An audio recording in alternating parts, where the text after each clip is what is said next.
acclamer le Seigneur Jésus de Nazareth.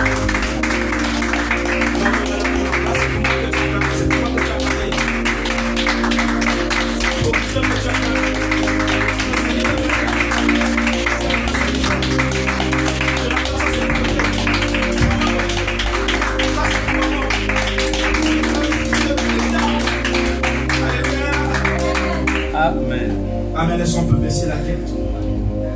On donne la gloire à Adonai et le maître de l'univers. Vous savez, c'est par sa lumière que nous voyons la lumière. Nous ne pouvons rien faire sans la gloire de Yahweh Adonai.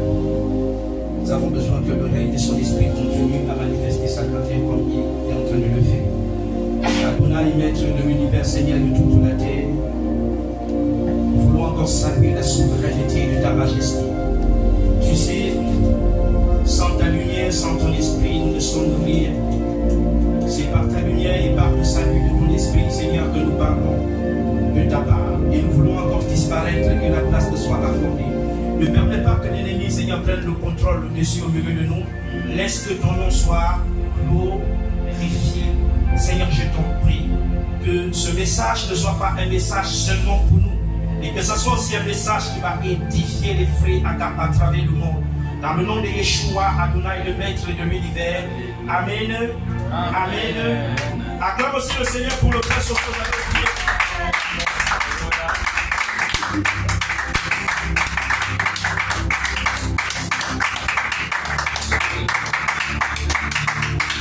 Amen. Amen. Vous savez, je veux qu'on parle de quelque chose. Le Seigneur m'a mis à cœur depuis ce matin qu'on parle un peu de sa divinité. Vous comprenez? Et il y a aussi un frère, il est sur mon statut WhatsApp. Il voit souvent mon statut WhatsApp, nous sommes amis sur WhatsApp.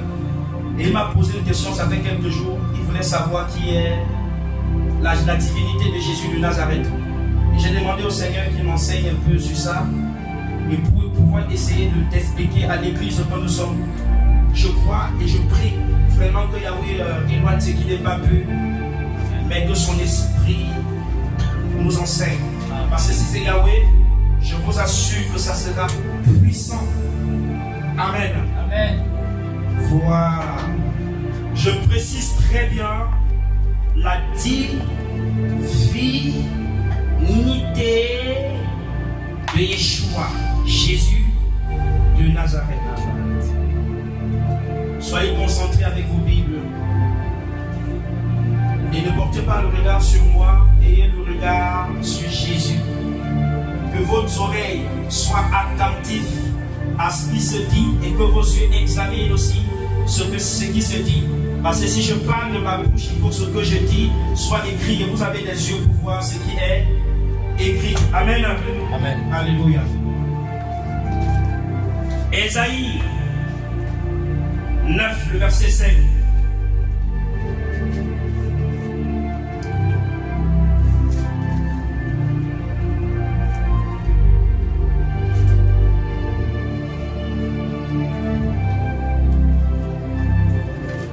En d'autres termes, la vie éternelle, c'est connaître la divinité de Jésus. Je ne sais pas si vous comprenez. La puissance de Dieu, c'est connaître qui est ton Dieu. Alléluia. Parce que si vous ne le connaissez pas, vous aurez des problèmes dans votre marche avec Dieu. Et sans le connaissant par la relation que vous avez avec lui. Parce que si vous cherchez l'Éternel, il se fera connaître à vous. Mais s'il ne se fait pas connaître à vous, ça c'est parce que vous ne le cherchez pas. Vous avez besoin de le chercher pour qu'il se fasse connaître à vous. C'est lorsqu'il se fait connaître à vous que vous commencerez à comprendre ses voies. Parce que ces voies ne sont pas les voies d'un homme. Ces voies sont insondables. Amen. Amen. Qu'est-ce qu'il dit dans Ésaïe 9 à partir du verset 5?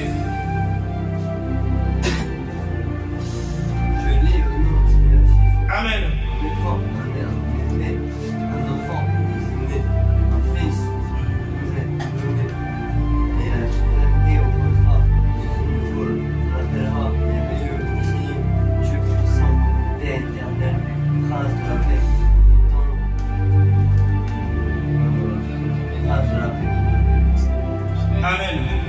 Linda, est-ce que tu peux lire aussi?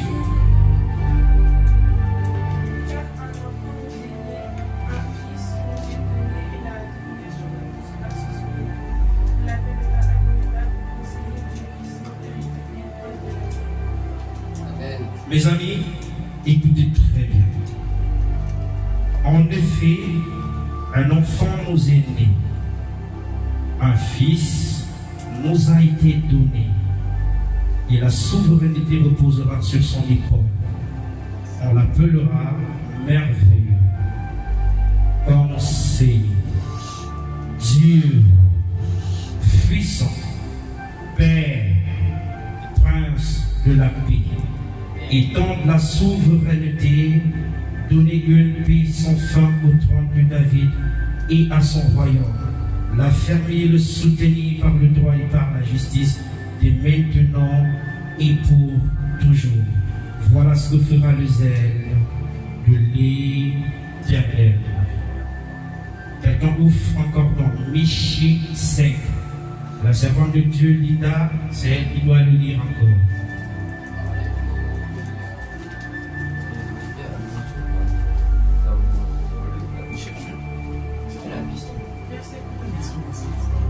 C'est bon.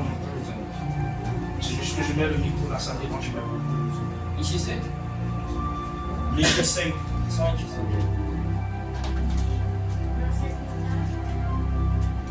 Après, premier verset.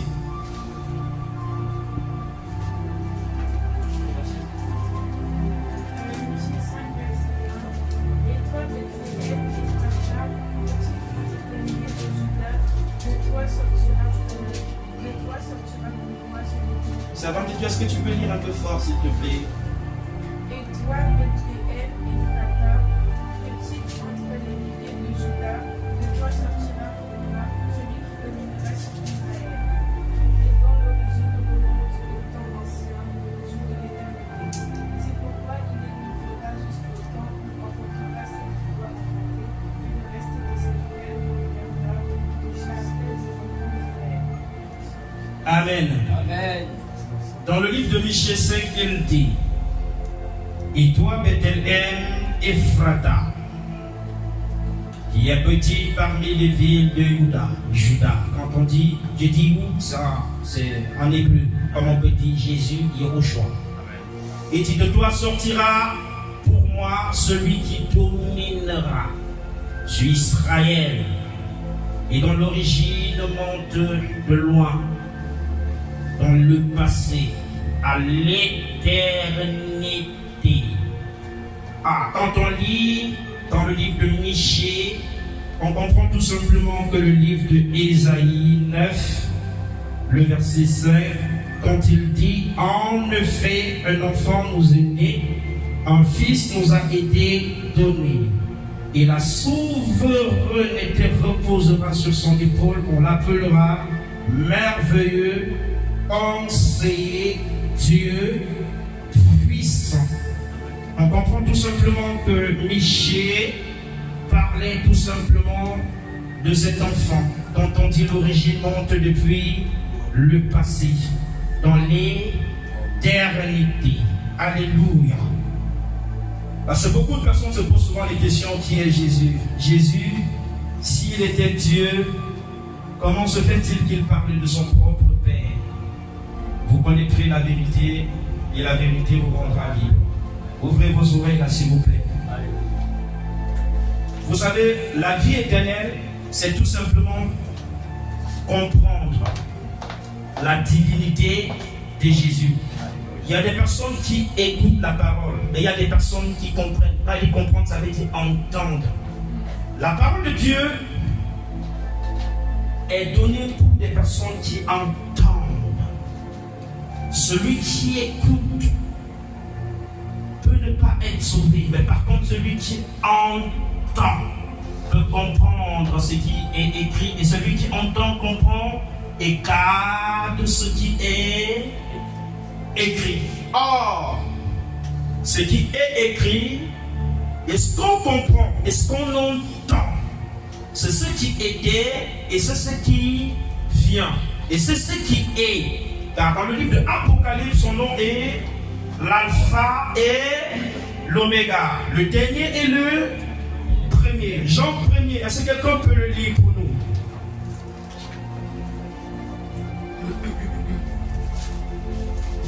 Jean 1er. Je lis au nom du Seigneur Jésus. Au commencement, la parole existait déjà. La parole était avec Dieu. La parole était Dieu. Elle était au commencement avec Dieu. Tout a été fait par elle et rien de ce qui a été fait sans elle. En elle, il y a la vie et cette vie était la lumière de tout le monde. Amen. Au commencement, la parole existait déjà. La parole était Dieu. Et la parole était avec Dieu. Alléluia. Qu'est-ce qu'il dit après?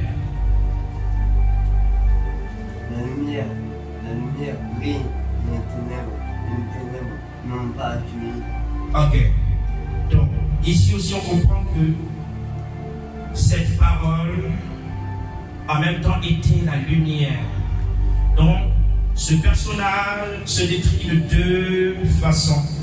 On dit la parole et la lumière, puisqu'il dit au commencement était la parole, et la parole était Dieu, et la parole était avec Dieu, et la parole était Dieu. Et il dit, qu'est-ce qu'il dit? Et elle était au commencement avec Dieu. Tout a été fait par elle. Tout a été fait par elle. Rien de ce qui a été fait n'a été fait. Et rien de ce qui a été fait n'a été fait sans elle.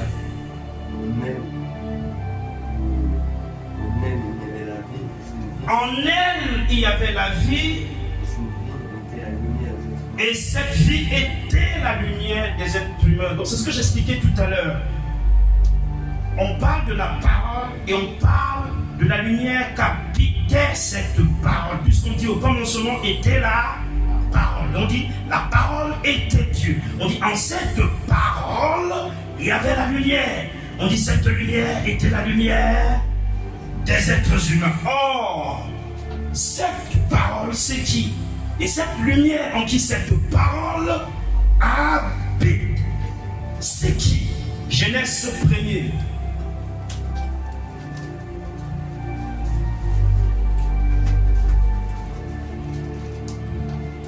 Je peux le lire. Amen. Au commencement, Dieu créa le ciel et la terre.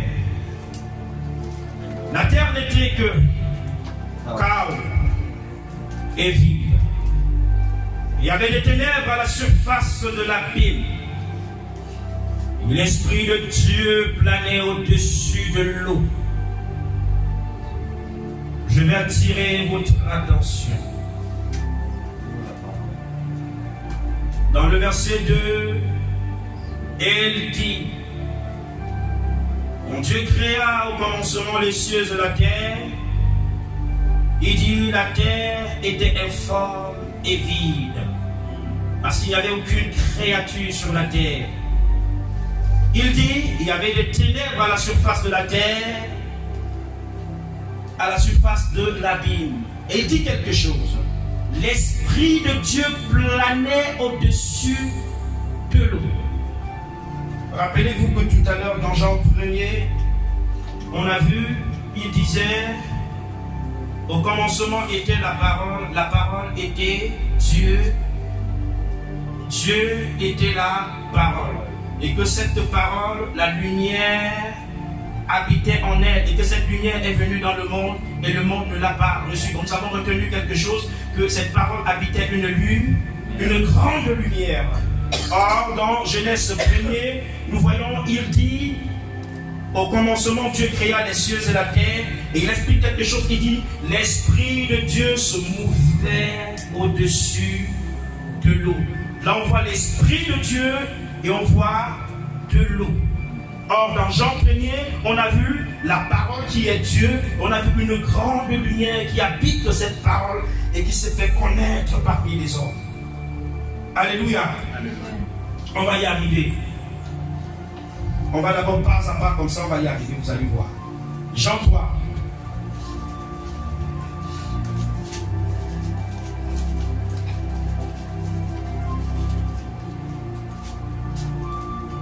Lina, est-ce que tu peux lire à partir du verset 1er de Jean 3 la conversation de Nicodème, un chef de la loi, c'est-à-dire un docteur de la loi, c'était quelqu'un qui connaissait beaucoup les Écritures, mais la loi de Moïse. Or, quand Jésus vient prêcher la grâce, ce qui devait tout simplement accomplir la loi, ce chef religieux, docteur de la parole, qui connaissait très bien les Écritures, qui était assis. Là, on voit deux puissances. On voit la puissance de Jésus et on voit la puissance de Moïse. Or, Nicodème, étonné de voir la puissance de Jésus se manifester, vient poser la question à Jésus. Est-ce que tu peux lire, Lida? Mais il y eut un homme parmi les pharisiens nommé Nicodème. Vous comprenez, on dit bien un chef des Juifs. Il vint trouver Jésus et lui dit, Rabbi, qui veut dire maître, nous savons que tu es un docteur venu de Dieu. Ce chef religieux déjà affirme et reconnaît que Jésus vient de Dieu. Pourquoi? Continue à lire. Car personne ne peut faire ces miracles. Parce qu'il voyait des miracles. Il dit car personne ne peut faire ce miracle, oui, que tu fais si Dieu n'est avec lui. Jésus lui répondit, en vérité, je te le dis, si un homme n'est né de nouveau, il ne peut voir le royaume de Dieu. Nicodème lui dit, ah, comment moi qui suis un homme, chef religieux, qui détient la loi de Moïse, déjà vieux comme je suis, peux encore entrer dans le ventre de ma mère et naître? Jésus lui dit, en vérité, je te le dis, si un homme n'est d'eau et d'esprit, il ne verra jamais la maison de Dieu. Ce qui vient de la loi de Moïse, des passagères, ce qui vient de cet enfant d'Ésaïe 9 à partir du verset 5, un enfant nous est né, un fils nous est donné, la souveraineté reposera sur son épaule. On l'appellera conseiller, merveilleux, Dieu, puissant, Père, éternel. C'est lui qui tiendra le trône de David. Dans le livre de Michée, elle a lu tout à l'heure, on dit celui à qui l'origine monte depuis le passé dans l'éternité. C'est cet enfant qui dit, en vérité, je te le dis, c'est lui qui parle à Nicodème.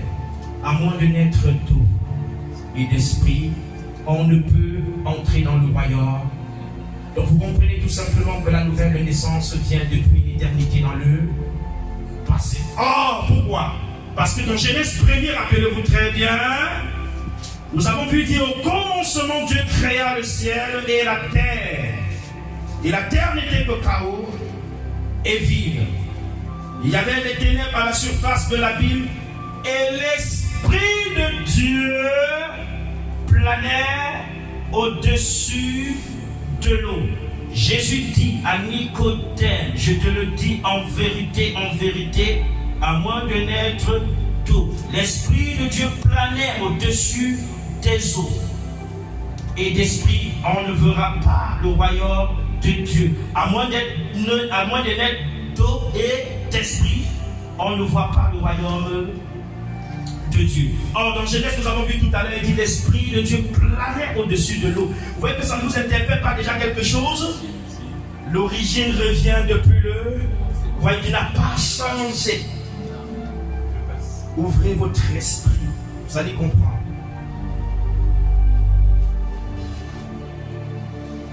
Deutéronome 18.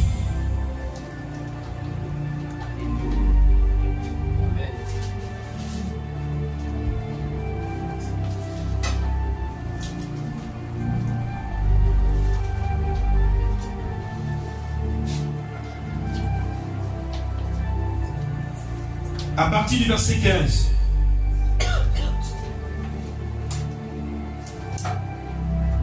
Qu'est-ce qu'il dit?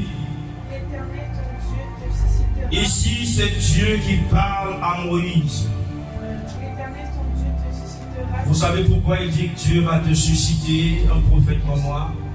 C'est parce que quand Dieu voulait descendre, il dit à Israël, il dit à Moïse, rassemble le peuple, qu'il se purifie, amène-les vers cette montagne car je vais descendre. Lorsque le peuple va me voir, il te craigront toi. Parce que j'ai mis ma loi entre ta bouche pour que tu me conduises ce peuple dans le lieu où je les envoie. La promesse que j'avais faite à mon serviteur Abraham. Or, quand Dieu est descendu, le peuple a vu la gloire de Dieu tellement, il y avait un scandale, c'était un spectacle, c'était tellement puissant et tellement fort à un point où le peuple ne pouvait pas supporter la gloire de Dieu qu'il se manifestait, au point où ils ont dit à Moïse, Moïse, Moïse, Moïse, Moïse, Moïse, doit parler-nous, mais que Dieu ne nous parle pas. Si Dieu nous parle, on va tous mourir. À cause de Dieu, frère, je vais te parler de quelqu'un aujourd'hui. Je te parle de Dieu, frère. Il est puissant. Il est puissant. Il est puissant.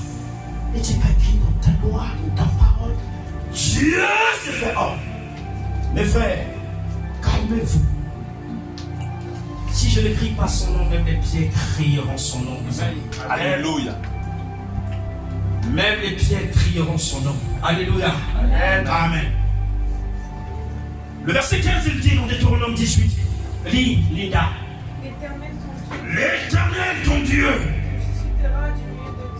suscitera du milieu de toi. d'entre tes frères, parmi tes frères, Un prophète comme un prophète comme moi. l'écouterai. Attends, un prophète comme qui? Comme lui, Moïse. Il dit, Je l'écouterai. vous l'écouterez. Il répondra ainsi à la demande que tu as faite. Il répondra ainsi à la demande que tu as faite. Dieu a Horeb le jour de l'assemblée, quand je disais que je n'entends plus la voix de l'Éternel, mon Dieu, et que je ne vois plus ce qu'on ne me parle plus. L'Éternel me dit, ce qu'ils ont dit est bien, qu'il leur susciterait du milieu de leur frère un prophète comme toi. Je mettrai mes paroles dans sa bouche, et il leur dira tout ce que je lui dis. Mes amis, s'il vous plaît, s'il vous plaît, s'il vous plaît, soyez concentrés, je vous en prie. Sinon, vous ne comprendrez pas. Dieu dit à Moïse,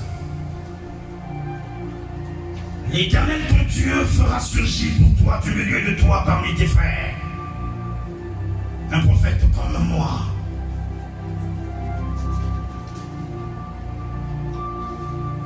Celui que vous devrez écouter. Il répondra ainsi à la demande que tu as faite à l'Éternel ton Dieu, à Horeb. Le jour de l'assemblée, tu disais, je ne veux plus entendre la voix de l'Éternel, mon Dieu. Pourquoi le peuple ne veut plus voir l'Éternel?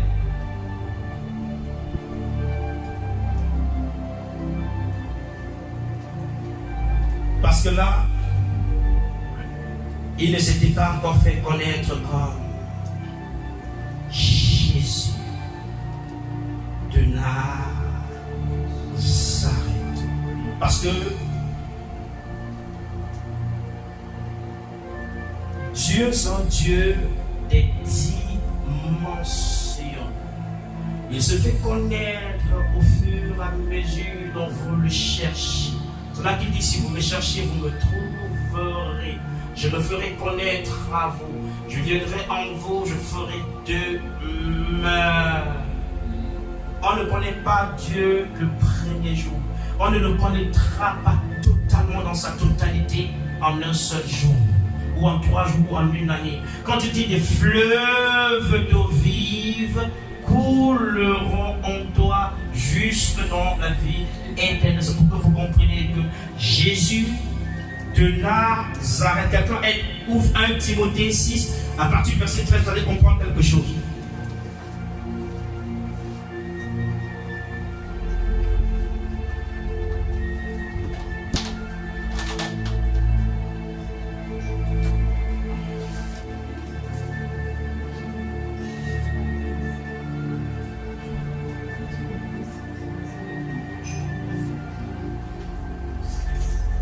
Qu'est-ce qu'il dit? 6-13. À partir du verset 13. Je te recommande devant Dieu de ta vie à toutes choses et devant Jésus-Christ, Et devant Jésus-Christ, une belle confession devant Ponce Pilate, qui a rendu témoignage de sa belle déclaration devant Ponce Pilate, de garder le commandement de garder le commandement et de vivre sans tâche, et de vivre sans tâche, sans reproche, sans reproche, jusqu'à l'apparition de notre Seigneur jusqu'à l'apparition de notre Seigneur Jésus-Christ, que manifestera en son temps que manifestera en son temps le bienheureux le bienheureux et le seul souverain, le roi des rois le roi des rois et le Seigneur des seigneurs, qui seul possède l'immortalité. le seul qui possède l'immortalité. Mes amis, comprenez. Si vous ne comprenez pas ce message, vous n'allez pas recevoir ce que Dieu veut vous donner, mes amis. Je vous en prie. Quand on parle de la divinité de Dieu, mes amis, les anges tremblent dans le ciel. Les anges tremblent dans le ciel. Quand on parle de Jésus, quand on parle de sa divinité, ça tremble partout. L'enfer ne supporte pas quand on parle de sa divinité. On dit c'est le nom qui a été donné parmi les hommes. C'est le nom par lequel vous avez été sauvés, mes amis. Amen. Il dit Qui seul possède l'immortalité, qui seul possède l'immortalité. Mes amis, attends, c'est de Dieu. Mes amis, qui peut posséder l'immortalité si ce n'est que Dieu? On dit il ne meurt pas. Il ne meurt pas. C'est ça, posséder l'immortalité. C'est quelqu'un qui donne la vie. Il décide qui vit et qui meurt. C'est ce que ça veut dire. On dit il est le seul pronom personnel à posséder l'immortalité. Mais si avec deux dieux on devait dire ils sont les deux à posséder, mais on dit il est le seul. Vous allez m'expliquer un peu qui est Dieu le Père. Hein? Est-ce qu'on a dit que lui et son Père possèdent l'immortalité? On dit il est. Vous allez connaître qui est Jésus aujourd'hui. Pour ceux qui ne le connaissent pas, pour ceux qui discutent parfois là, vous allez le connaître et ça va vous faire tellement du bien quand vous allez connaître qui est Jésus. Vous ne discuterez plus jamais. Alléluia. Acclame un peu son nom s'il te plaît. Non. Acclame encore son nom s'il te plaît.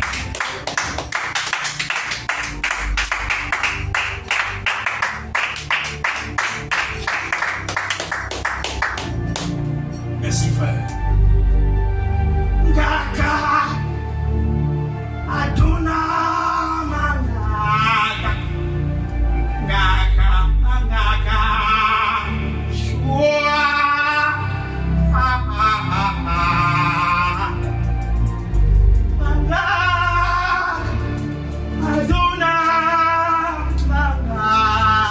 Vous savez ce que ça veut dire? Ici, si on chante dans mon ethnie, Naka, ça veut dire marabout. Jésus est marabout, mes amis. Amen. D'autres choisissent des féticheurs.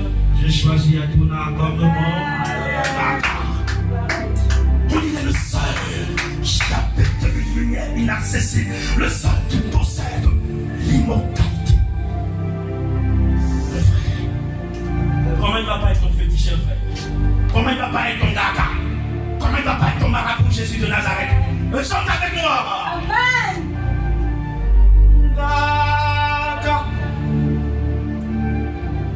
gaga. Le refrain, c'est ce mot. Gaga, Yeshua, gaga, gaga, Yeshua, gaga. Vas-y, le refrain. Gaga, Yeshua, gaga.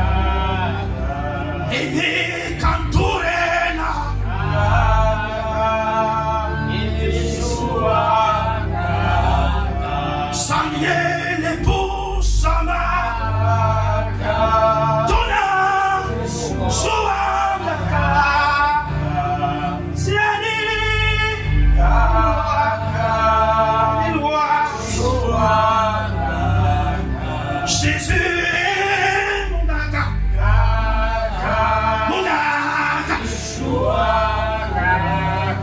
Jésus est mon marabout.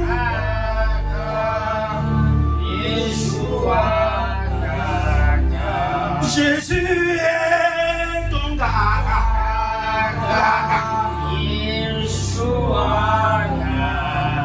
Sa parole est gaga.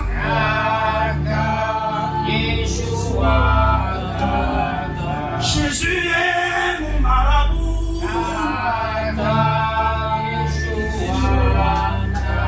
Amen. Mes amis, il devrait être ton gaga. Tu sais pourquoi? Il dit, continue Linda, qui habite une lumière inaccessible. Mes amis, s'il vous plaît, comprenez. On dit que ni homme n'a vu, ni ne peut voir. À qui appartient l'honneur et la puissance éternelle? Je pense que ici déjà vous pouviez comprendre quelque chose. Puisqu'il dit qu'il habite une lumière inaccessible que ni homme n'a vu, ni ne peut voir. Donc, je ne sais pas si vous comprenez. Or, pourtant, la Bible dit Jésus est venu maintenant. Mais ici on dit c'est lui Jésus qui habite une lumière. Il faut que vous compreniez d'abord que Dieu est lumière. Tu as lu tout à l'heure dans Jean 1. Au commencement, la parole existait déjà, la parole était Dieu, la parole était avec Dieu. Dieu est venu dans le monde. La lumière est venue et le monde ne l'a pas. La lumière est venue dans le monde et le monde ne l'a pas. Ici il dit il habite une lumière inaccessible et que personne, aucun homme n'a vu ni ne peut voir. En fait, vous allez simplement comprendre que Jésus, en tant que Dieu, selon Michée, c'est Michée qu'on a vu tout à l'heure, Michée 16, il dit son origine remonte depuis le passé dans l'éternité. Donc Jésus, en tant qu'homme, que l'origine remonte depuis l'éternité dans le passé, qui habite une lumière inaccessible et que la Bible dit personne ne l'a jamais vu. On dit au commencement, Dieu créa les cieux et la terre et l'Esprit de Dieu se mouvait au-dessus de l'eau. Il faut que vous compreniez simplement que puisque Dieu est responsable de l'univers et le patron de toute créature et le chef de tout souffle, de toute chair, Dieu s'est formé un corps humain. On dit la Bible, une lumière inaccessible, il a pris une petite partie de sa lumière. De la même manière qu'il t'a créé, la Bible dit donc Dieu créa l'homme, qu'est-ce qu'il faisait? Il souffla un souffle. Et qu'est-ce qu'il a soufflé sur l'homme? C'est le souffle. C'est la même manière. Puisque Dieu crée la terre, le ciel, il donne aux hommes. Quand il te donne quelque chose, la Bible dit Dieu ne se repent pas. Donc Dieu lui-même a demandé la permission à l'homme pour venir sur terre. Donc posez-moi la question. C'est parce qu'il vous avait donné la terre. Il était obligé de venir comme un homme. Puisqu'on dit la Bible, une lumière inaccessible, ni les cieux des cieux, la terre, la mer ne peuvent le contenir. Dieu venait comme Dieu, vous allez tous mourir. Parce que personne ne peut supporter une seule seconde la gloire du visage de Dieu. Vous allez mourir. Frère, Jésus, Jésus, Jésus, Amen.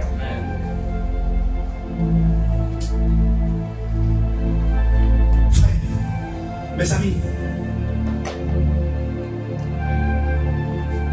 continue Linda.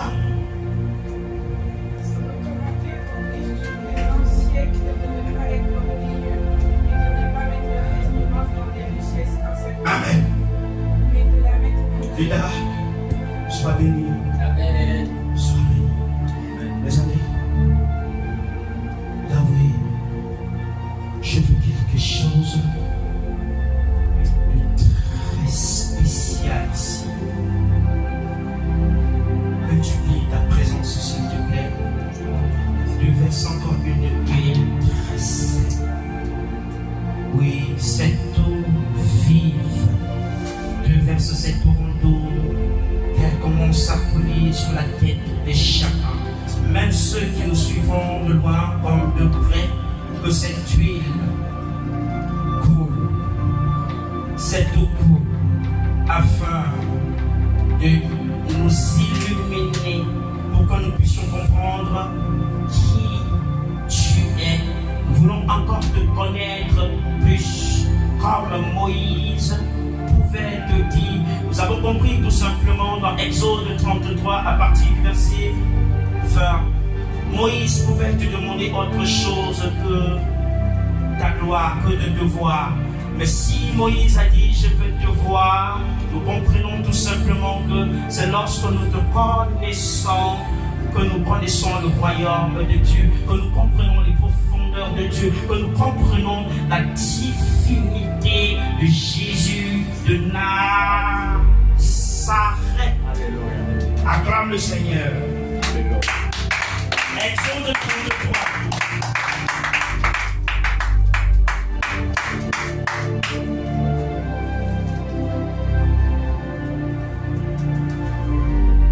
Lis à partir du verset 18.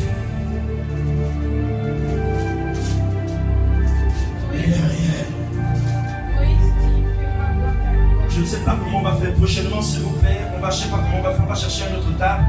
La servante de Dieu, si Dieu permet, qu'elle soit toujours là. C'est le Seigneur qui décide. Voilà. Elle va s'asseoir ici. Elle va mettre avec son micro. Donc elle va parler ici avec un micro spécial pour elle, une chaise quelque part là, pour lire. Parce que c'est important, si quand elle lit, voyez un peu, parce qu'il faut que les gens entendent. Si elle lit, les gens entendent, parce que c'est pas aussi très bien. Alléluia. Hey, qu'est-ce qu'elle dit? Moïse dit, fais-moi voir ta gloire. L'Éternel répondit, je ferai passer devant toi toute ma bonté. Je proclamerai devant toi le nom de l'Éternel. Je fais grâce à qui je veux. Fais grâce et j'ai compassion de qui je veux avoir compassion. Continue. L'Éternel dit, tu ne pourras voir mon visage. On a vu dans 1 Timothée 6, on dit celui qui possède l'immortalité, il habite une lumière inaccessible. Ouais, que cette lumière remonte dans l'homme, dont l'origine remonte dans le passé, comme on l'a dit tout à l'heure. Donc cette lumière, c'est cet homme dont Michée a vu. C'est cet homme dont Ésaïe a vu. Et a dit, un fils nous est né, la souveraineté reposera sur son épaule. On l'appellera conseiller merveilleux, Dieu puissant, Père éternel, qui peut être éternel en dehors de Dieu des années. Donc vous voyez ici, Moïse lui dit, fais-moi voir ta gloire. Ne se sont pas posé des questions comme pourquoi. C'est le visage de Dieu que Moïse a demandé à voir. Moïse pouvait dire autre chose. Fais-moi voir le royaume. C'est-à-dire, je veux savoir où je passerai l'éternité. Vous savez pourquoi?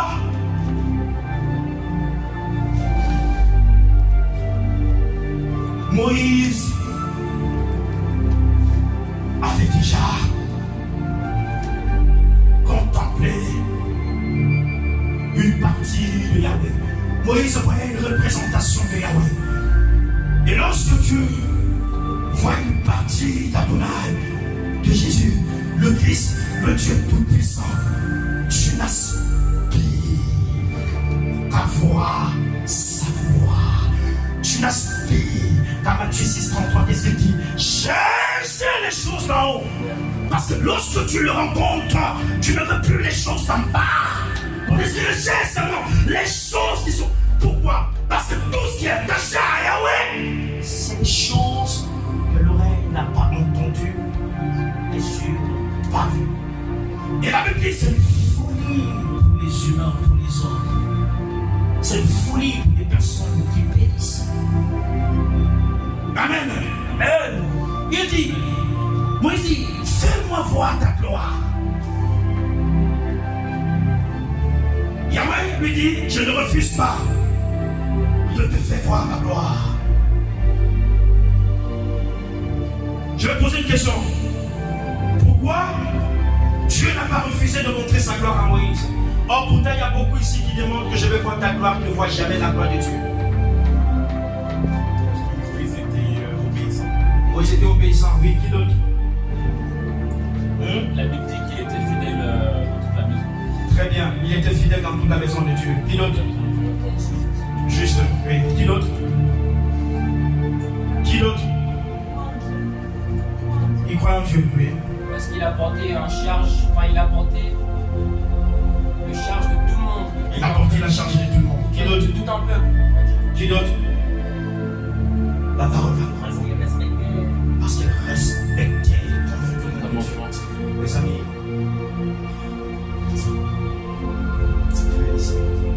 ici. Qui d'autre?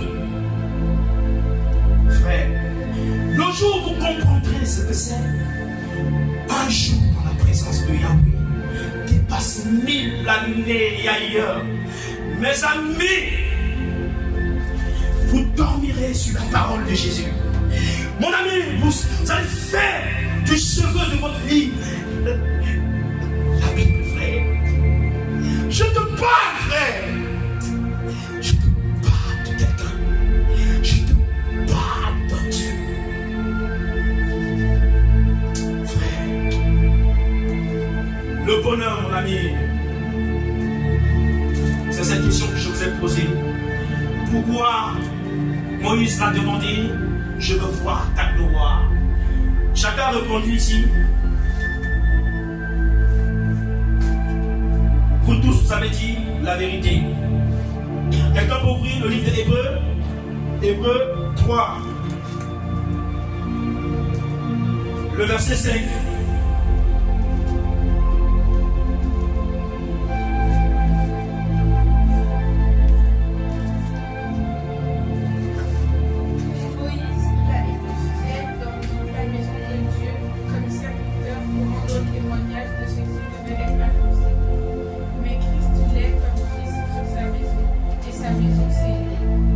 Mes amis, écoute, il dit, Moïse a été comme fidèle dans toute la maison de Dieu.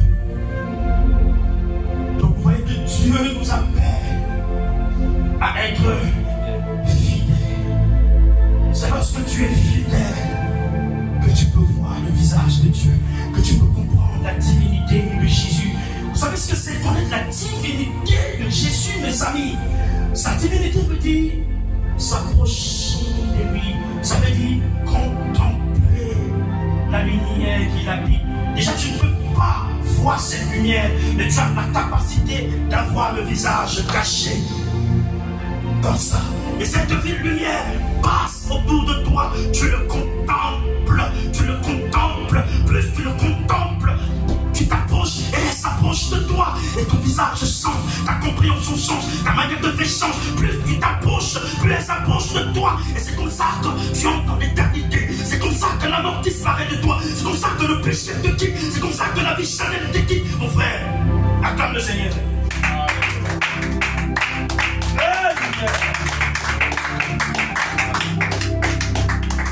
Tu vois, il dit Moïse a été fidèle dans toute la maison de l'Éternel.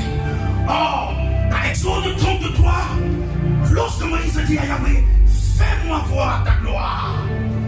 Yahweh dit à Moïse,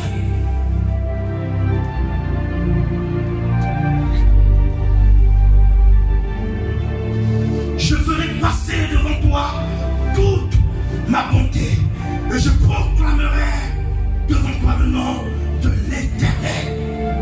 Mes amis, donc, le fait que Dieu, je ne sais pas si vous comprenez quelque chose, nous sommes dans la divinité de Jésus. Mais Dieu nous parle aussi par là. Je ne sais pas, quand on parle de fidélité dans toute la maison de Dieu, vous ne comprenez pas ce que ça veut dire? La maison de Dieu, c'est nous. Il dit, Moïse est fidèle dans toute ma maison. Ça veut dire, la maison de Dieu, en fait, est grande. Mais qu'est-ce que tu fais? Quel est ton rôle dans la maison de Dieu? La maison de Dieu n'est pas seulement en France. Elle est aussi au Canada, elle est aux États-Unis, elle est en Amérique, je sais pas, elle est en Amérique. Elle est un peu partout dans le monde. Mais quel est ton rôle? Quelle est la pierre que toi tu apportes dans toute la maison de Dieu? Parce que Dieu montre sa gloire à Moïse parce qu'il était fidèle dans toute sa maison. Je ne sais pas si vous comprenez. Moïse mangeait la parole. Moïse mangeait la parole. Moïse a fait de ce livre sa vie, sa vie, sa vie, sa vie, sa vie. Moïse mangeait ce livre. Plus il le mangeait, elle entrait en lui, elle le taille. Elle amenait à connaître Yahweh, elle amenait à contempler le visage de Yahweh, elle amenait à connaître qui est Elohim, qui est le Christ de Nazareth. Et voilà que il était devenu comme Jésus de Nazareth. C'est fort. Frère, c'est pas fini. C'est pas fini. Il dit, l'Éternel répondit, je ferai passer devant toi. Oh my God, my God. On a vu dans Galatia le verset 22, parmi les fruits de l'esprit, il parlait de la bonté. Mais ici, lorsque Moïse a été fidèle dans toute la maison de Yahweh, Yahweh lui dit, je ferai passer devant toi toute ma... Mais c'est quoi la bonté? Vous ne comprenez pas? C'est quoi la bonté? Les biens qu'il y a dans sa maison, mes amis. Vous comprenez pas? Oui. Mais oui, je pose aussi des questions. En fait, sa bonté, le bien qui habite dans la maison de Yahweh. La paix, la puissance. Le royaume ne consiste pas en parole, en puissance, l'amour, la sagesse, la connaissance. Je ferai passer devant toi toute ma volonté. Donc Dieu ne lui a caché aucune partie de lui. Je ne sais pas si vous comprenez. Alors, je me ferai connaître à celui qui me cherche. Celui qui me cherche me trouvera. J'entrerai en toi et j'établirai demeure. Je souperai avec toi et toi avec moi.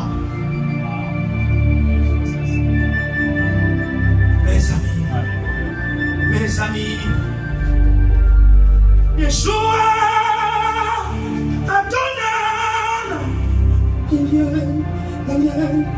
Samalou, Elam, Semewa, Kentulis, Kanutupa, Adonai, Nana.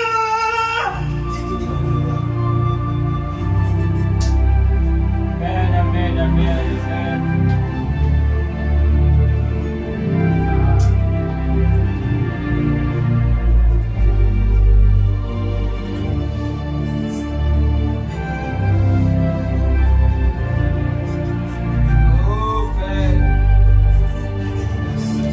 Je veux connaître tes voix. Mets la main sur ton cœur, je veux connaître tes voix. Je veux connaître ta divinité. Je veux connaître ta divinité. Je reconnais que tu es divin. Je reconnais que tu es Dieu. Je reconnais que tu es Dieu dans ma vie. Je reconnais que tu es Dieu dans ma vie. Yeshua, je reconnais que tu es Dieu dans ma vie. Frère, il dit, Yahweh répondit, je ferai passer devant toi toute ma bonté. Et je proclamerai devant toi le nom de Yahweh. Cherchez premièrement le royaume de Dieu et sa justice. En vérité, je te le dis, à moins de naître d'eau et d'esprit, nul ne peut voir le royaume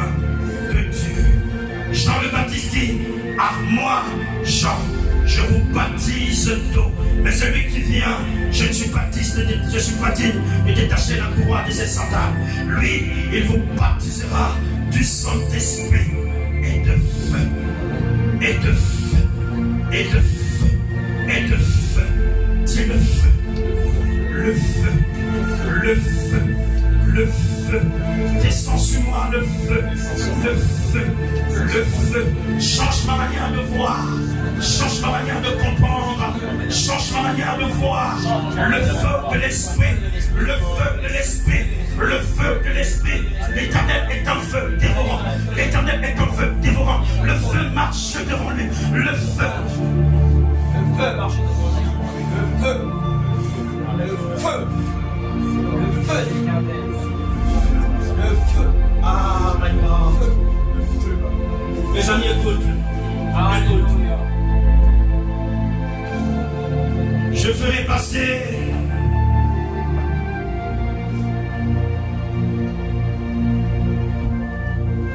devant toi le nom de Yahweh. Je fais grâce à qui je veux faire grâce. Et j'ai compassion de qui je vais avoir compassion. Verset 20, il ajouta, tu ne pourras pas voir mon visage, car l'homme ne peut me voir et vivre. L'Éternel dit, voici un endroit de moi. Tu te tiendras sur le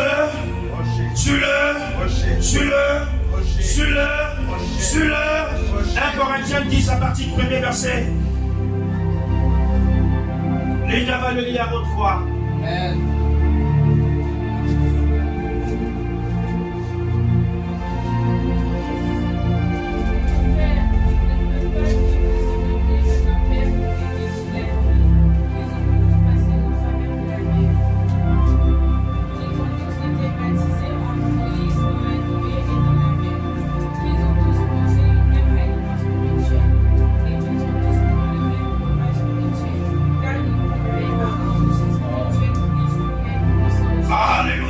Jésus, on dit car il buvait un rocher spirituel et ce rocher était Christ. Il dit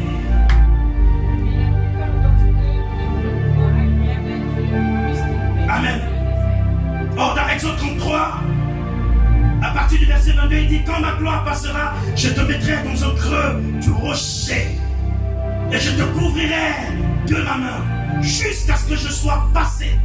Or, dans 1 Corinthiens 10, à partir du premier verset, sois béni, servant de Dieu. Je veux lire. Il dit, frères et sœurs, je ne veux pas vous laisser ignorer que nos ancêtres ont tous été sous la nuée et qu'ils ont tous passé à travers la mer. Ils ont tous été baptisés en Moïse dans la nuée et dans la mer. Ils ont tous mangé la même nourriture spirituelle et ils ont tous bu la même boisson spirituelle. En effet, la Bible dit, écoutez très bien, ils ont tous bu la même boisson spirituelle. Et ils ont tous, on dit, et ils buvaient à un rocher spirituel qui les accompagnait. Et ce rocher était. Or, dans Exode 20, le verset 22, il dit à Moïse, quand ma gloire passera, je te mettrai dans un creux du rocher.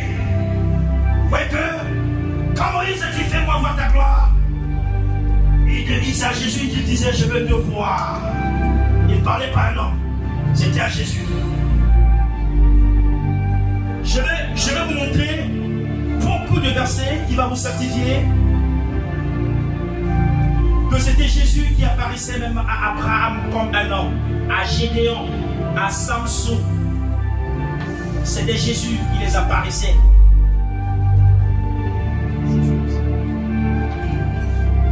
On va voir l'autre verset. Genèse.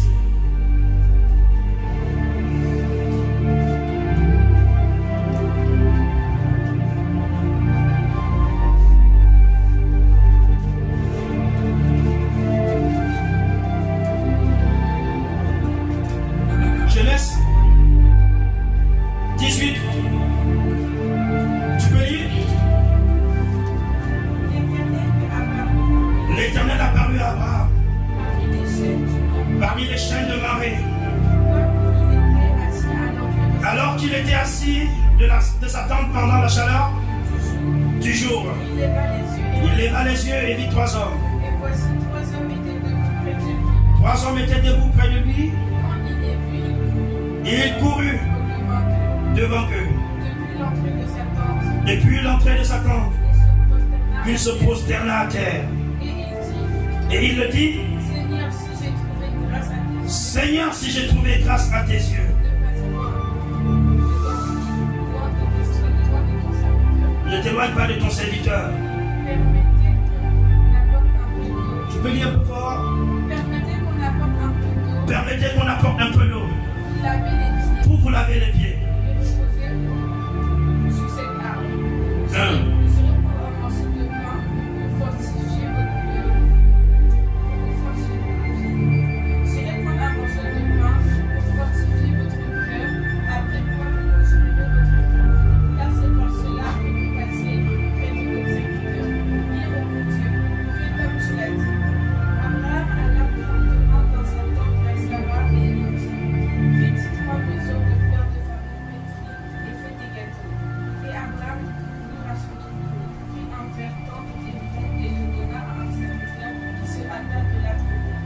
Il prit encore de la crème et du lait. Le cahier. Vas-y.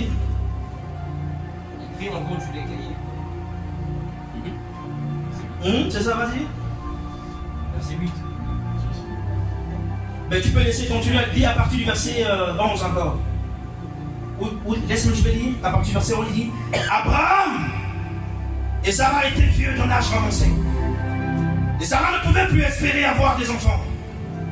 Elle vit en elle-même en se disant, maintenant que je suis usé, aurais-je encore des désirs, mon Seigneur, aussi encore. Mon Seigneur est aussi vieux. L'Éternel dit à Abraham, pourquoi donc Sarah a-t-il ri en se disant, est-ce que c'est vraiment j'aurai un enfant? Moi qui suis vieille, y a-t-il quoi que ce soit détonnant de la part de l'Éternel? J'aimerais noter quelque chose. Regardez très bien, vous allez voir que le verset 13, il dit, l'Éternel dit à Abraham. Donc parmi ces 3 hommes, l'Éternel était au... On dit que 3 hommes apparus à Abraham. Parmi ces 3 hommes, l'Éternel était au milieu. Amen. Genèse 32. À partir du verset 25.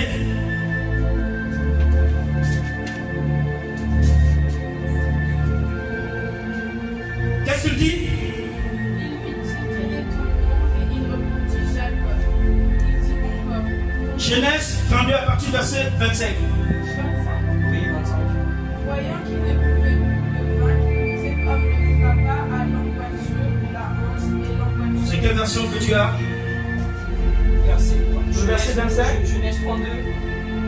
25. Genèse 32 à partir du verset 25. Permettez, je vais lire. Jacob resta seul à seul. Jacob resta seul.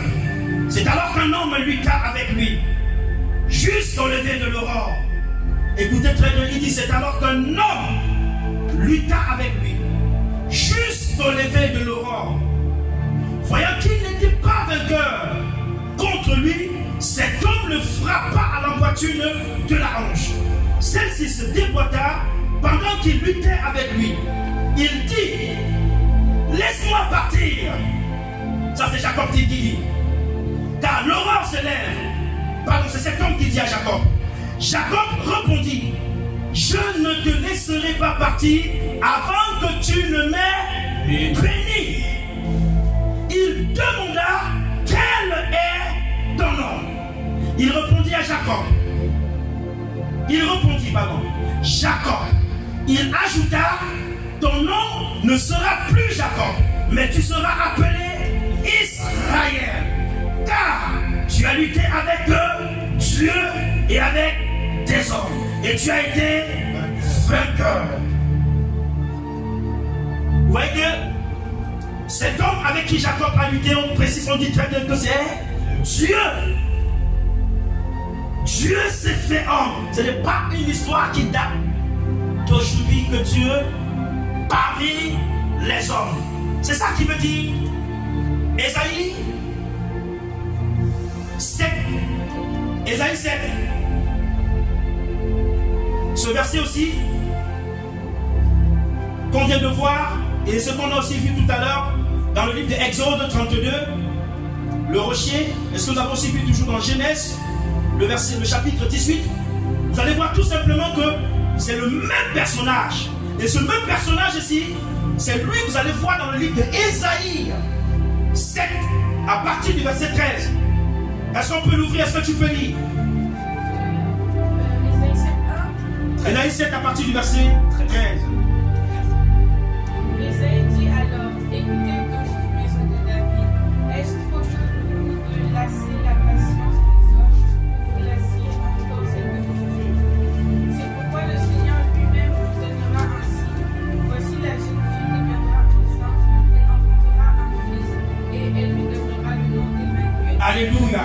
Vous voyez, Ésaïe dit alors, écoutez donc, membres de la dynastie de David, est-ce trop peu pour vous de fatiguer les hommes, pour que vous abusiez encore de la patience de mon Dieu? Voilà pourquoi c'est le Seigneur lui-même qui vous donnera un signe. La Vierge sera enceinte, elle mettra au monde un fils et on l'appellera Emmanuel. Il se nourrira du lait caillé et de miel, jusqu'à ce qu'il ne sache rejeter le mal et choisir le bien. Le Emmanuel que vous voyez, quelqu'un peut ouvrir encore rapidement dans Matthieu 1er.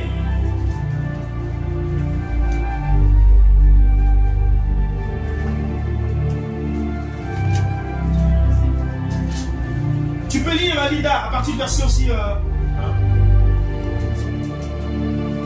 Même pas le verset 1, tu peux lire à partir du verset 22. Tout cela arrivera en fait. Non, le verset 21, s'il te plaît. Elle enfantera un fils et elle lui donnera le nom de Jésus. C'est lui qui sauvera son peuple de ses péchés. Tout cela arrivera enfin de s'accomplir ce que le Seigneur avait annoncé par le prophète.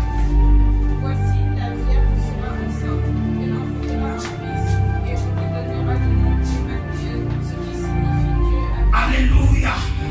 Donc vous voyez que cet homme qui a apparu à Jacob, le même homme qui est apparu à Moïse, le même homme parmi les trois hommes qui est apparu à Abraham. À Abraham, il a apparu à Abraham dans Genèse 18. À Moïse, il a apparu dans Exode 33, à partir du verset 18 à 22. On peut dire 22, 23. On vient de voir encore, il a apparu aussi à Jacob dans Genèse 32 à partir du verset 25. C'est le même homme. Et le même homme, Ésaïe l'a vu.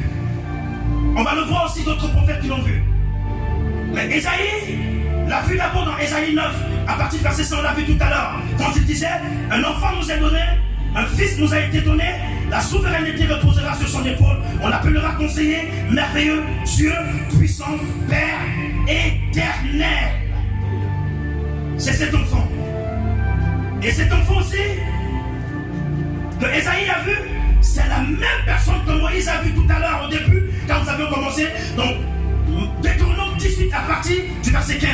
Lorsque Moïse disait, voici ce que dit l'Éternel, l'Éternel fera surgir un prophète comme moi, c'est lui que vous devez écouter, c'est cet enfant. Et Ésaïe l'a vu. Et voilà qu'après Ésaïe, dans la nouvelle alliance, à la venue de cet enfant qui est tout simplement le maître de l'univers, Jésus de Nazareth, le Christ, la même prophétie d'Ésaïe s'accomplit. Voici Ésaïe 7, à partir du verset 13 qu'on a vu tout à l'heure, c'est ça qui s'accomplit ici.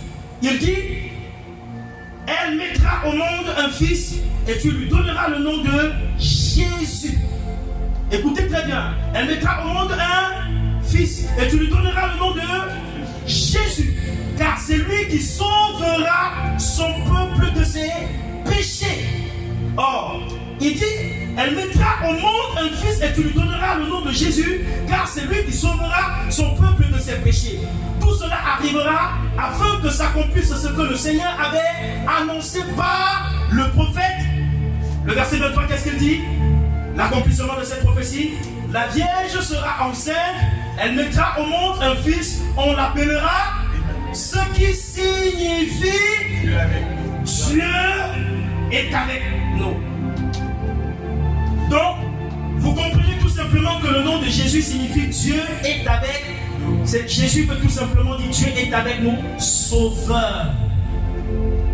Qui n'a rien à voir avec le Christ. Parce qu'il s'appelle Jésus.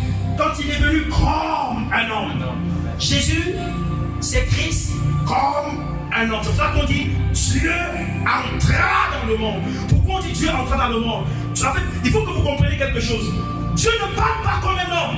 Il pouvait vous expliquer tout simplement, tranquille, en vous faisant comprendre que Jésus-Christ entra dans le monde et se fait homme. Jésus lui-même pouvait expliquer ça. Mais il cache. Il dit tout simplement que Dieu, Jésus, en fait, Dieu entre dans le monde. Mais dans la personne de Jésus comme un enfant. C'est pour ça que quand il est né par une femme. Et il a porté d'abord le nom des humains. Jésus, ce n'est pas un nom divin. C'est le nom de l'homme. Il faut que vous le compreniez. Jésus, c'est un nom homme. Ce n'est pas un nom divin. Le nom divin, c'est Christ qui est associé. C'est Christ. C'est pour ça qu'il ne s'appelle pas Jésus seulement. C'est pour ça que la Bible vous dit il y a un autre Jésus, on ne dit pas un autre Christ. Alléluia. Amen. Je ne sais pas si vous comprenez. Acclame le Seigneur. Amen.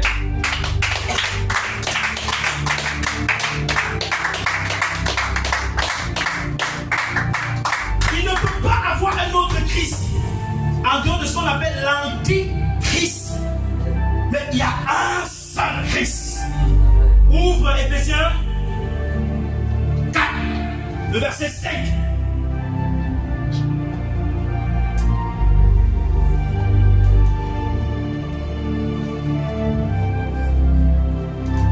Alléluia.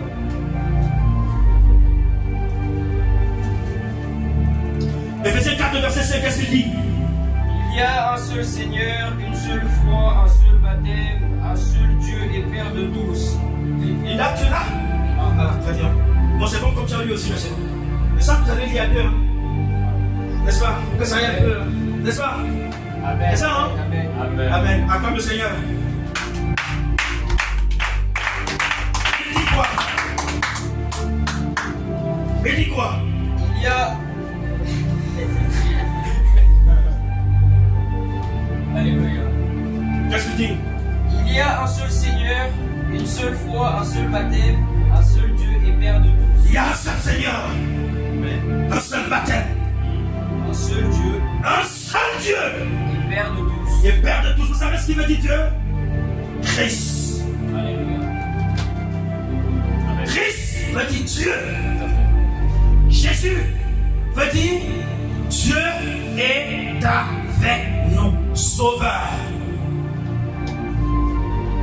Jésus veut dire le Sauveur. Pourquoi il vient comme le Sauveur? Attends, je vais te reprendre. Parce que je vous ai expliqué tout à l'heure qu'il a créé le ciel et la terre, il a donné aux hommes. Il ne peut pas venir comme Dieu devant vous. Vous allez mourir. Il est obligé de venir comme un homme puisqu'il vous a donné la terre. Donc il est obligé de porter la nature divine dans l'esprit. Quand il parle de son Père, il parle de son esprit. Mais quand il parle de sa nature d'homme, il parle du nom de Jésus. C'est-à-dire Jésus en tant qu'un homme. Mais puisqu'il t'a donné la terre, mais comment vous voulez qu'il vienne comme Dieu? Expliquez-moi. Puisque la Bible dit les cieux des cieux, la terre ne peuvent le contenir. On avait dit, personne n'a jamais vu Dieu. Dieu, le Fils, qui habite dans l'intimité du Père, il habite une inaccessible. Comment vous voulez qu'il vienne comme le Dieu tout-puissant, dans toute la gloire? Oh, pourtant il vous a donné la terre. La puissance de Dieu, vous n'avez jamais lu dans Proverbe 25, la gloire de Dieu, c'est de cacher les choses. Donc Dieu s'est révélé aux hommes par un homme. Donc Jésus, qui est tout simplement le Dieu tout-puissant dans la nature d'un homme, entre dans un homme et se révèle aux hommes comme Jésus de Nazareth. C'est pour cela en fait que quand Jésus est venu, il était un peu comme dans l'ancienne alliance, puisque Dieu est le même. Si vous discernez bien les écrits, vous allez voir en fait que même la venue de Jésus, ça n'a rien changé. C'est pour cela que vous allez comprendre dans Deutéronome pourquoi Moïse a dit Dieu fera surgir parmi vous un prophète comme moi. Donc Moïse l'a appelé prophète. Pas parce qu'il n'était pas divin, non. C'était tout simplement parce que Dieu a donné la terre aux hommes. Même s'il envoyait un ange, l'ange devait venir toujours comme un homme. Puisque la terre appartient aux hommes, Dieu leur a donné. Je ne sais pas si vous comprenez un peu. Donc il a respecté tout simplement sa parole. Oh, voici un verset qui vous atteste de ces choses. Matthieu 3, à partir du verset 11.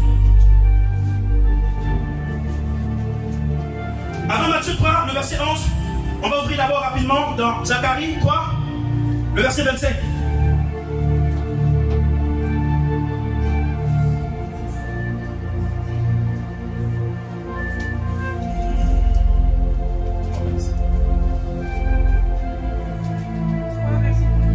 Zacharie 3, le verset 27, à partir du verset 22. Ça s'arrête à 10, Zacharie 3.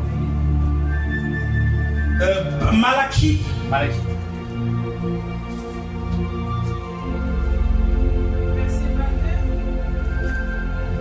22. Malachie 3, à partir du verset 22.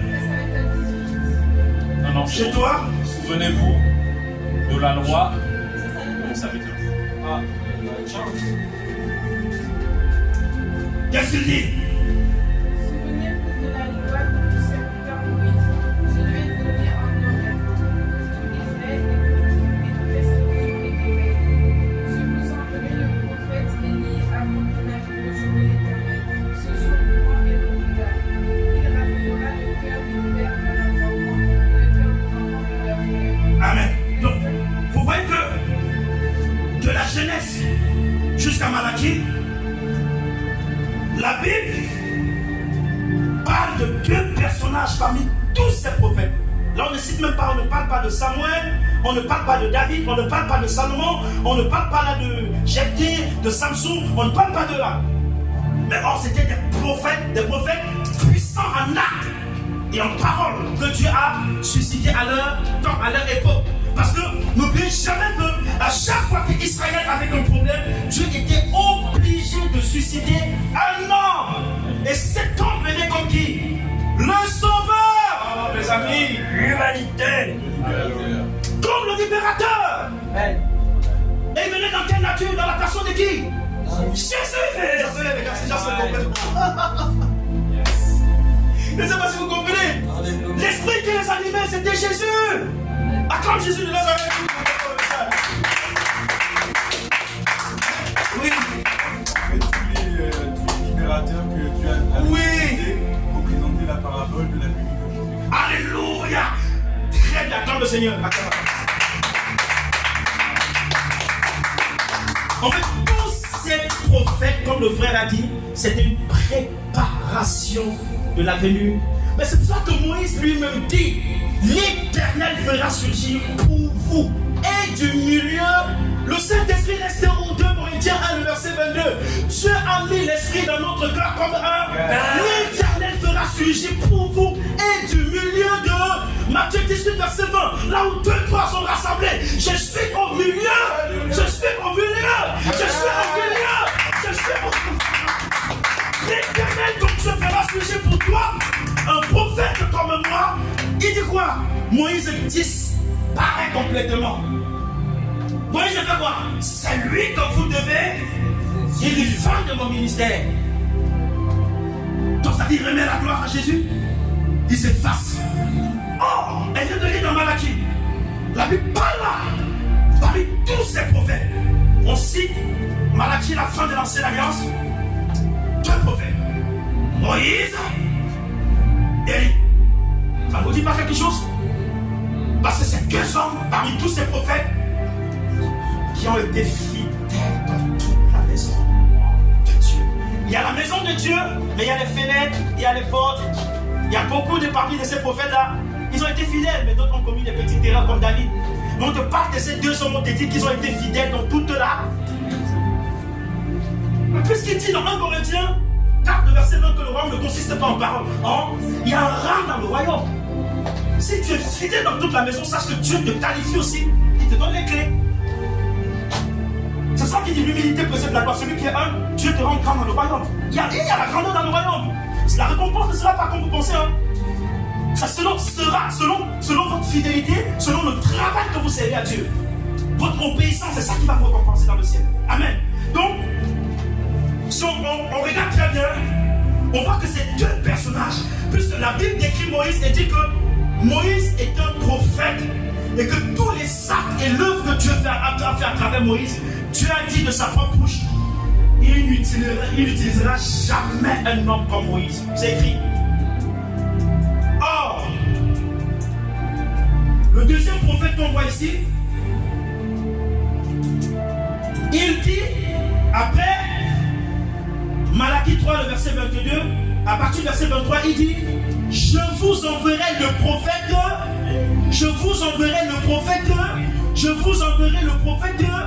avant que n'arrive le jour de l'Éternel, ce jour grand. Et vous savez qui était le prophète Élie? Joël 3, je vais vous expliquer quelque chose, vous allez comprendre, vous allez grandir encore. Lis Joël 3.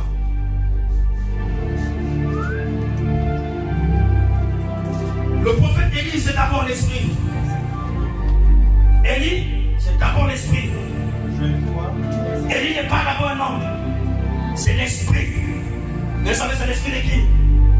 De Jésus. Joël 3, premier verset. Car voici en ces jours, en ce temps-là, quand je rassemblerai les captifs de Juda et de Jérusalem, je rassemblerai toutes les nations et je les ferai descendre dans la vallée de Josaphat. Là, j'entrerai en jugement avec elle au sujet de mon peuple Israël. Amen. Tu as dit à partir de... C'est Joël quoi? Joël 3, Est-ce que tu peux... Je sais pas, tu n'arrives pas à ouvrir cette Bible? Parce qu'avec celle-ci, si tu arrives à ouvrir, on pouvait faire facile. Parce que là, quand maman dit je déverserai de mon esprit sur tout être humain. Joël 3 combien? Premier verset. C'est ça.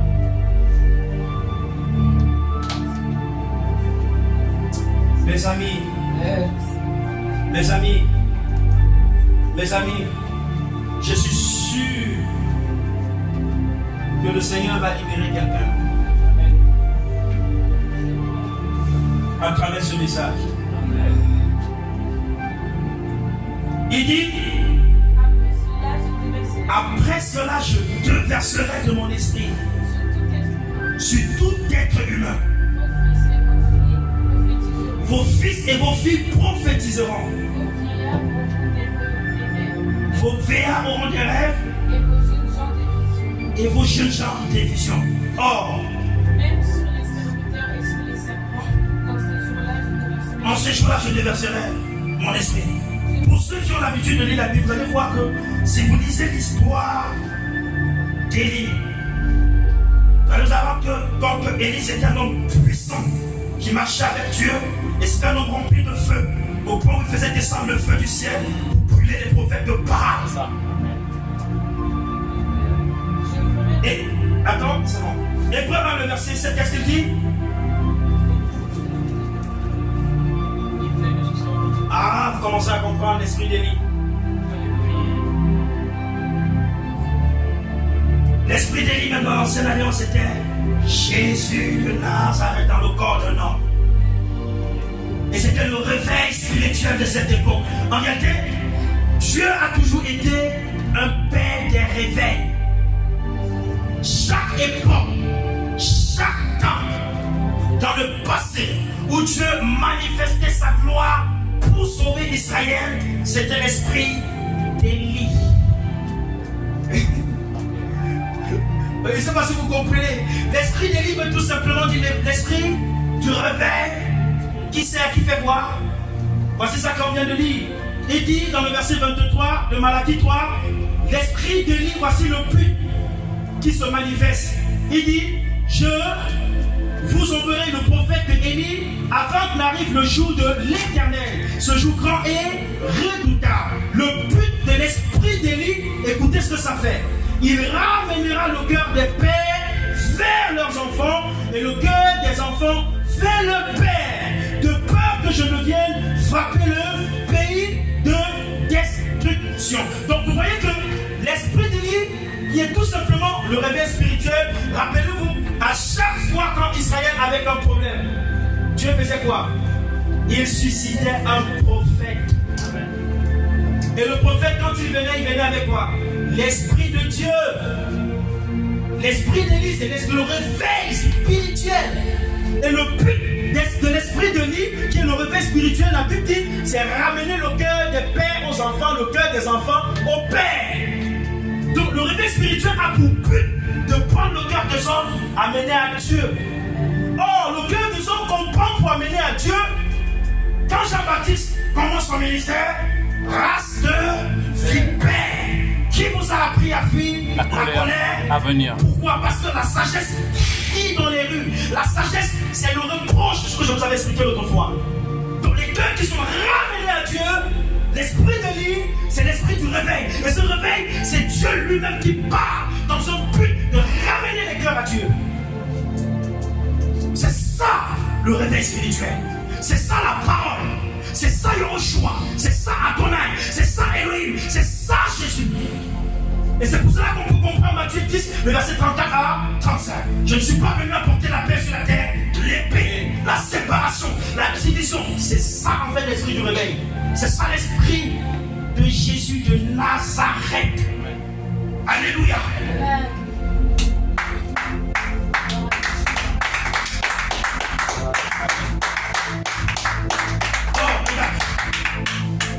Il ramènera le cœur des pères vers leurs enfants et le cœur des enfants vers leur père, de peur que je ne vienne frapper le pays de destruction. Or, dans Matthieu 3,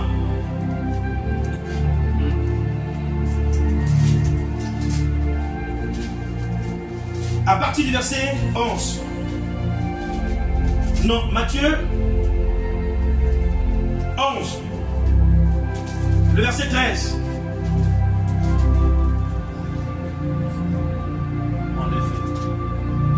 Écoutez, ici c'est le Seigneur qui parle, c'est Jésus qui parle. Matthieu 11 à partir du verset 13. Mais n'oubliez pas qu'on vient de voir dans Malachie 3, le verset 22, il disait, déjà le verset 23, il disait, l'Éternel, voici je vous enverrai le prophète et Élie, il ramènera le cœur des pères aux enfants, le cœur des enfants aux pères. Maintenant écoutez, dans Matthieu 11, le verset 13, qu'est-ce qu'il dit? En effet, tous les prophètes et la loi ont prophétisé jusqu'à Jean. Si vous voulez bien l'accepter, c'est lui l'Élie. Si vous voulez bien l'accepter, Jean-Baptiste, c'est lui l'Élie qui devait venir. Or, voici une parole qui atteste et qui affirme et qui accomplit la même parole que Moïse a dit dans Deutéronome 18 à partir du verset 15. Ouvre dans Jean 1.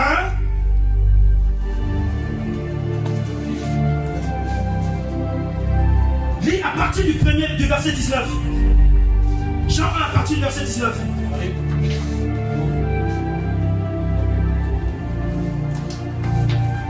Voici le témoignage de Jean lorsque les Juifs envoyèrent de Jérusalem des prêtres et des Lévites pour lui demander: Toi qui es-tu? Toi qui es-tu? Il déclara et sans réflexion affirma: Moi, je ne suis pas le Messie. Ils lui demandèrent: Qui es-tu donc? Es-tu Élie? Et il dit: Je ne le suis pas. Es-tu le Écoutez, je ne sais pas, je vous en prie, ne dormez pas, ouvrez vos yeux. Amen. Je vous en supplie. Je vous ai dit tout à l'heure que la parole de Dieu, ça vous demande d'être connecté pour être guéri. Sinon, vous ne guérirez jamais. Sinon, la parole de Dieu, le diable vient le voler après en vous. C'est ce qu'il faut que vous compreniez. Parce qu'il dit, c'est cette vérité qui va vous faire grandir, qui fera que Dieu se fait connaître à vous. Amen. Puis je vous en prie, je vous supplie même d'être connecté. Sinon, vous ne comprendrez rien. Parce que Satan viendra jouer son jeu, vous distraire et il va voler cette parole. Et c'est vous qui allez être perdant. Vous êtes venu là, vous allez ressembler à un homme qui regarde son visage sur un miroir et il est tourné, il est parti, il a oublié complètement ce qu'il est venu faire. Or, pourtant, celui qui a été connecté, qui est resté là, a compris. Et il va progresser, il va propulser. Il va commencer à s'envoler comme un aigle. Je ne sais pas si vous comprenez. Oh pourtant c'est puissant. Regarde, la servante de Dieu Linda vient de lire, il dit, le verset 19 de Jean 1. Voici le témoignage de Jean lorsque les Juifs envoyaient de Jérusalem des prêtres et des Lévites pour lui demander, toi qui es-tu? Donc les Juifs viennent poser la question à Jean-Baptiste, qui es-tu? Il déclara sans restriction. Écoutez, on dit, affirma, moi je ne suis pas le Messie. Ça c'est Jean qui dit. Il lui demandait, qui es-tu? Donc, es-tu Élie? Oh, Matthieu 11, le verset 13 dit, voici Jean-Baptiste, on lui pose la question, qui es-tu? Es-tu Élie? Il dit non. Mais Matthieu 11, le verset 13, écoutez ce qu'il dit. Alléluia. Verset 11. Jésus leur répondit. Pardon. Matthieu 11, le verset 13. Ah, d'accord. Donc, Matthieu 11, 13. Jésus leur répondit. Matthieu 11, le verset 13. Matthieu 11, 13. En effet, tous les prophètes et la loi ont prophétisé jusqu'à Jean. Tous les prophètes de la loi ont prophétisé jusqu'à Jean. Si vous voulez bien l'accepter, c'est lui l'Élie. Si vous voulez bien l'accepter, c'est lui l'Élie. mes amis, écoutez-nous. C'est lui l'Élie qui devait venir. C'est lui l'Élie qui devait venir. Oh pourtant, Jean que Jésus rend témoignage que c'est lui l'Élie qui devait venir. Dans Jean 1, à partir du verset 20. Mais le verset 19, on peut encore le lire. Voici le témoignage de Jean. Lorsque les Juifs envoyaient de Jérusalem des prêtres et des Lévites pour lui demander, toi qui tu es, toi Jean, il déclara sans restriction, affirma, moi je ne suis pas le Messie. Il lui demandait, qui es-tu donc toi Jean? Es-tu Élie? Et il le dit, je ne le suis pas. Ah, ça ne vous dit rien? Oh, Jésus affirme là que c'est lui, Élie. Vous êtes la parole de Dieu. Et vous faites attention, sinon vous ne comprenez, sinon vous allez tourner là. Vous ne comprenez pas parce que c'est l'esprit. Vous savez pourquoi Jean-Baptiste n'affirme pas que c'est lui Élie? Oh, pourtant Jésus le rend témoignage que c'est lui Élie. C'est ce que je vous expliquais. La réponse c'est Joël 3. Au temps de la fin, je dis, c'est l'esprit d'Élie. C'est pour cela que Jean-Baptiste est le seul qui est né, étant rempli du Saint-Esprit. Acclame le Seigneur, mon ami. Tu comprends là?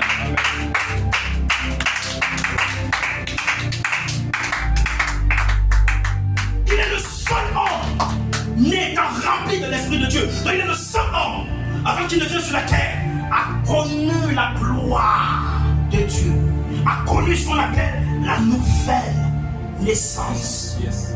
Il n'a pas vécu physique comme ça, mais il a connu dans le ventre de sa mère. Parce que lorsque Marie va voir Élisabeth, rappelez-vous très bien, la Bible dit que lorsque Élisabeth est sortie, elle a vu Marie tout en feu, elle a tressailli de joie, Élisabeth, parce qu'elle a dit à Marie, lorsque je t'ai vu, j'ai tressailli, l'enfant qui est à moi, tressailli dans les graisses. Vous savez pourquoi? Jean-Baptiste a été baptisé du Saint-Esprit. Parce qu'il a vu son maître. Il avait un tonal. Le maître de l'univers. Donc Jean-Baptiste, dans le ventre, est tombé. Il a commencé à parler en langue. Frère, il a retapé. Mais tout ça, il a fait tout ça. Élisabeth ne pouvait pas s'arrêter. Elle a commencé à crier. Tu es bénie, Marie. Tu es bénie parmi les femmes. Elle parlait en langue.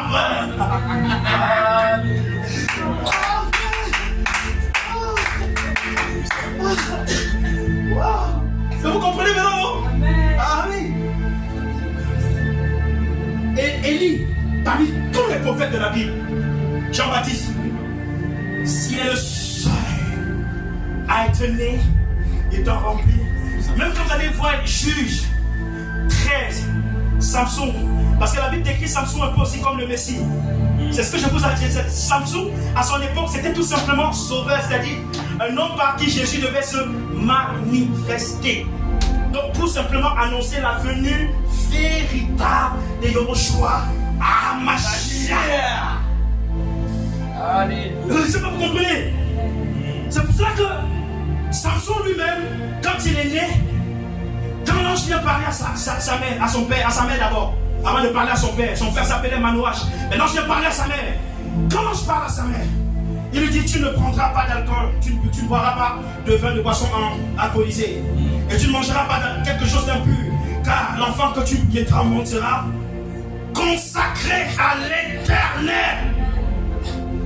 Là on dit consacré à l'Éternel. Ça n'a rien à voir entre être consacré et être rempli du...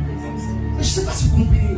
Jésus, dans Ésaïe 61, la Bible dit quoi? Le prophète Ésaïe parle par le Saint-Esprit. Jésus dit, l'Esprit de l'Éternel est sur moi, parce que l'Éternel m'a envoyé pour prêcher la bonne nouvelle aux pauvres. Il m'a consacré. Mais dans Matthieu 3, Jean-Baptiste parle à partir du verset 11. L'esprit d'Élie était sur Jean-Baptiste, puisque Jésus l'affirme dans Matthieu 11, le verset 13. Mais Jésus qui affirme dans Matthieu 11, le verset 13, Jean-Baptiste, que l'esprit d'Élie était sur lui, lorsqu'il prêche, il voit Jésus, il dit la même chose que Moïse avait dit. L'Éternel vous enverra. Mais puisque Moïse parlait à Israël, Jean-Baptiste aussi parle à qui? À Israël, en faisant comprendre tout simplement, moi je vous baptise d'eau, mais celui-là qui vient, je ne suis pas digne de détacher les courroies de ses sandales. Lui, il vous baptisera du Saint-Esprit et de feu. Acclame le Seigneur, frère.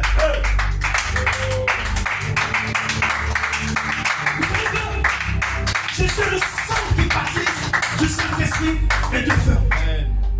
J'en parle dans l'esprit d'Élie, par révélation, parce qu'il rendait témoignage de ce que ses oreilles avaient. Par quoi? Par l'esprit. Mais vous ne comprenez pas? Regardez Siméon. L'esprit n'avait pas encore été donné, mais le Saint-Esprit le poussa au temple pour porter Jésus. Et la Bible dit que Siméon il avait le Saint-Esprit. Amen. Et c'est pas que vous allez comprendre la parole de Julien.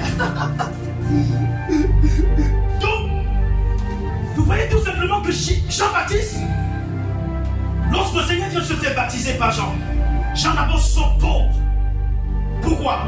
Parce que Jean, lorsqu'il vient manifester son ministère, était dans cette personne, puisque la Bible dit dans Malachie 3, rappelez-vous à partir du verset 22, il ramènera le cœur. Malachie 3, le verset plutôt 23. Il dit, Jean-Baptiste devait ramener le cœur des enfants au Père, le cœur des pères aux enfants.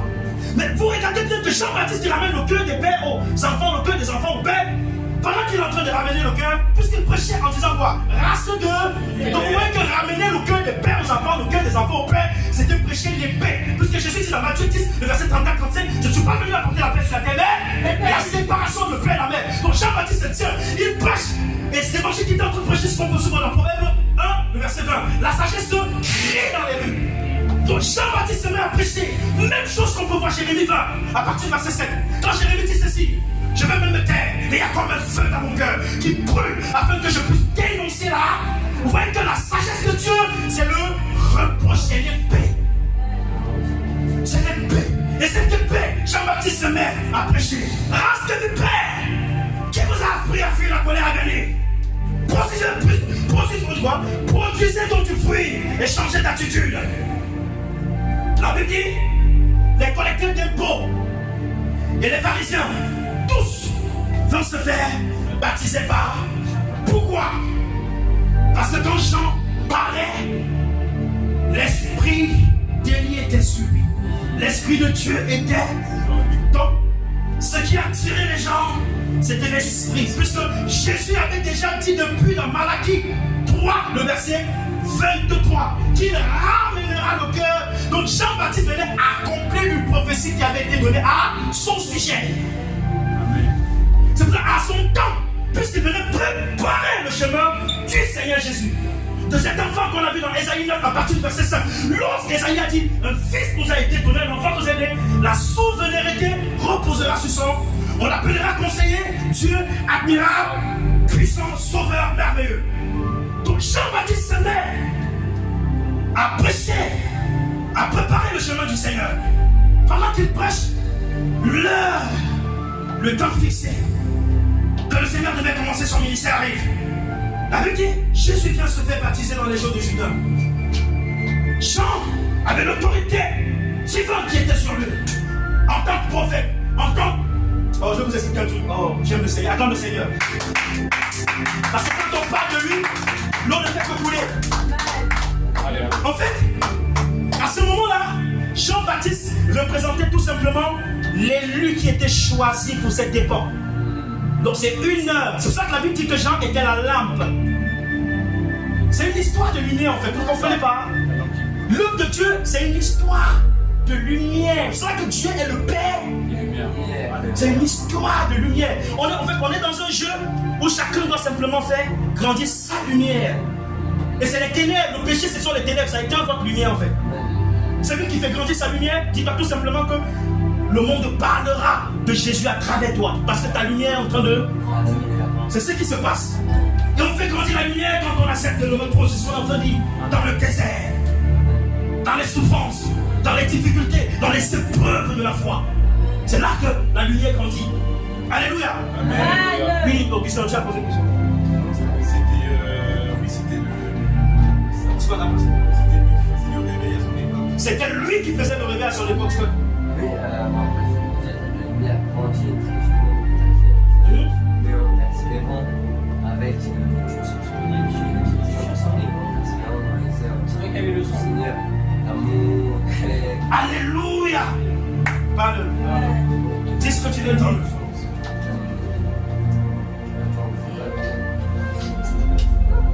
Le loup. Dis ce que tu voulais dire, non, tu n'as pas parlé. Tu as oublié. Je vais t'aider. En fait, il disait ceci que pour faire grandir la lumière, c'est lorsqu'on est dans l'obéissance, en produisant simplement le fruit de l'esprit. Amen. Tout. Je vais bientôt arrêter, mais je vous assure, je vous en prie, après, réécoutez. Là, parfois, avec peut-être l'autorité qui m'habite, ça, parfois, vous ne pouvez pas très bien comprendre le message. Réécoutez, ça va vous aider, vous allez comprendre, vous allez grandir. Je vous explique, je sais ce que Dieu est en train de parler. Mes amis, Jean qui était la lampe du monde, pendant son ministère, pendant qu'il accomplit sa parole, la prophétie d'Ésaïe doit s'accomplir. Cet enfant qu'on a vu dont le nom était Emmanuel, ce qui signifie Dieu parmi les hommes, Dieu avec les hommes. Jean-Baptiste donc, Emmanuel vient, Dieu comme un homme se fait baptiser par Jean. Jean s'y oppose, il dit, avec le témoignage que j'ai reçu de cet homme, comment se fait-il qu'il vient se faire baptiser par moi? Or, c'est moi qui ai besoin de me faire baptiser par lui.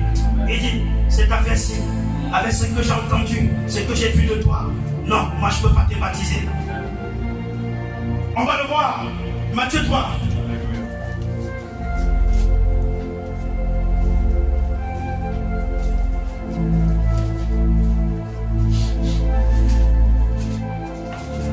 À partir du verset 11, qu'est-ce qu'il dit? Moi, je vous baptise d'eau pour vous amener à la repentance. Mais celui qui vient après moi est plus puissant que moi, et je ne suis pas digne de porter ses souliers. Lui, il vous baptisera de Saint-Esprit. Attends.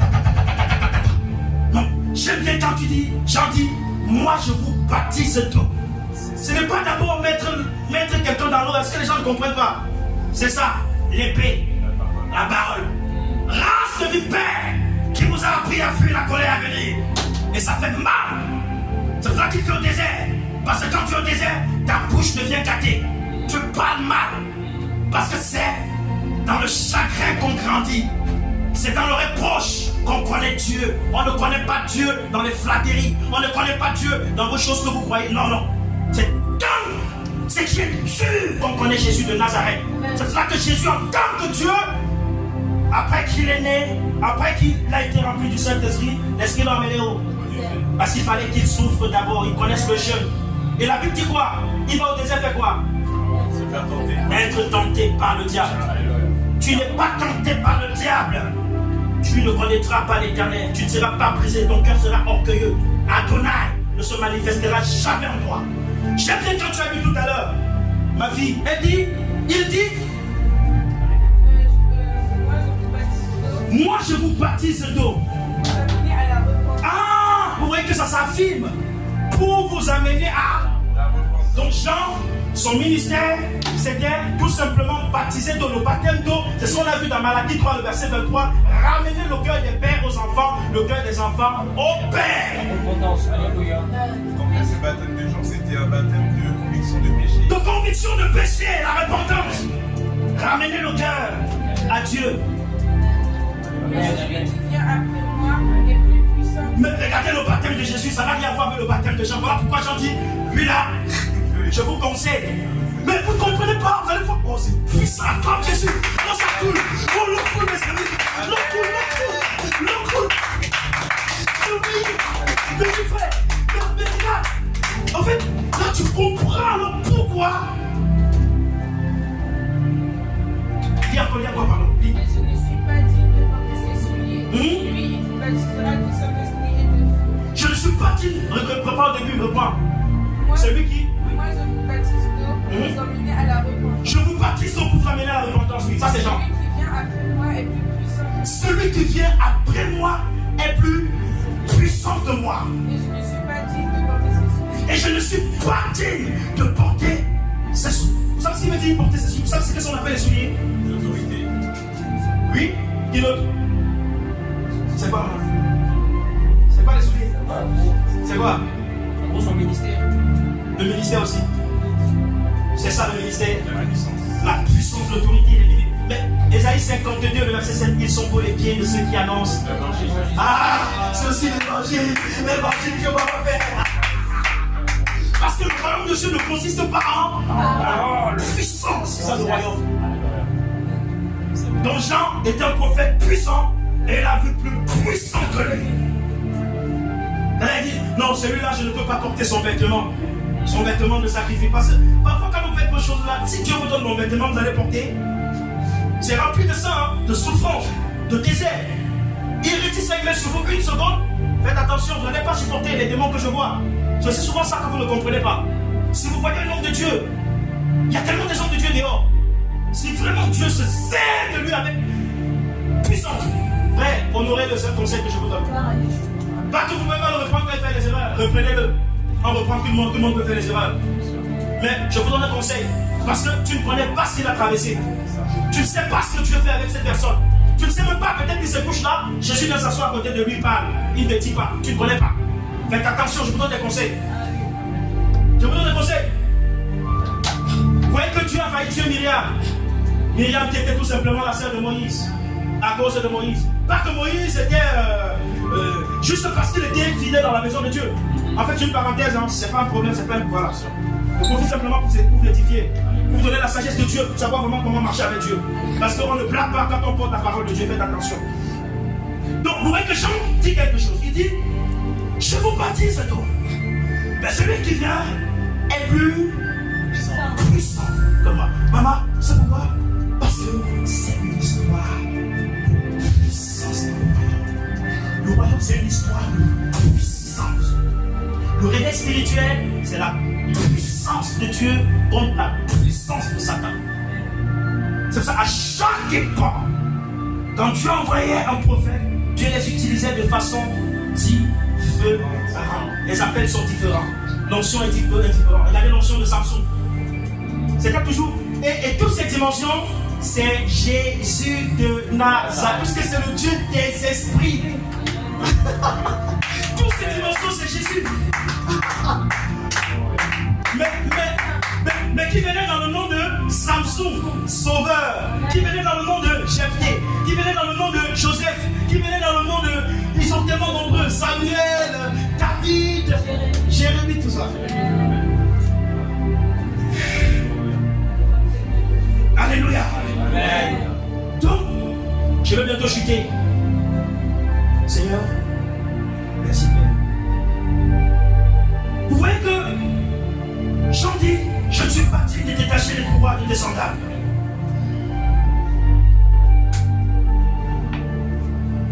Celui qui vient après moi est plus puissant que moi. Moi je vous baptise d'eau, mais lui il vous baptise dans le Saint-Esprit. Frère, Vous savez c'est quoi le Saint-Esprit et le feu? Lis un verset, Zacharie 3, lis le verset.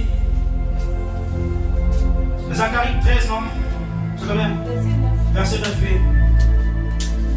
Les amis, voyez dans quoi nous sommes. Ça n'a plus rien à voir avec Jean. Jean qui disait c'est ma race de vipère. Regardez dans quoi nous sommes. Je mettrai ce tiers dans le feu. Oui, dis.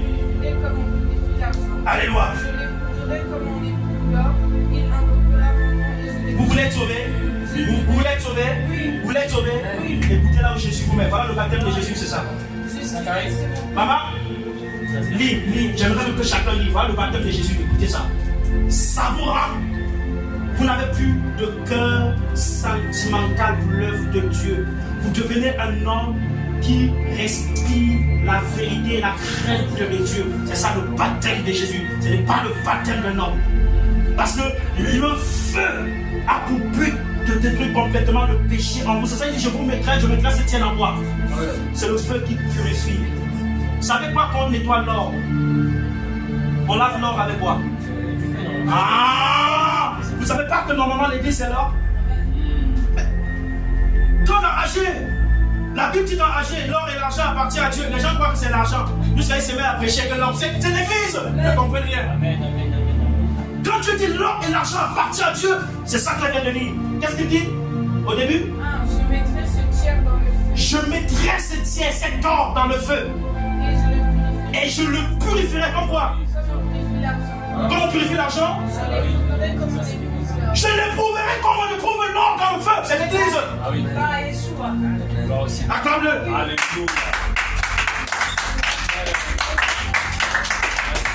Voilà ton âme, Jésus. On dit, il est le seul qui baptise du feu et du Saint-Esprit. Du feu et du feu et du feu et du Maya, on dit, c'est des choses que l'oreille n'a pas entendues, les yeux n'ont pas vu. Il fait de ces serviteurs de flamme, de feu, de flamme qui paraissaient comme le feu, tombaient sur chacun d'eux, et tous se mis à Balaam, et d'autant. D'où vient cette sagesse? Des divins sont arrivés sur la terre, des dieux comme des hommes. Amen. Voilà ce que Jésus fait de nous, est venu faire de nous. Acclame-le.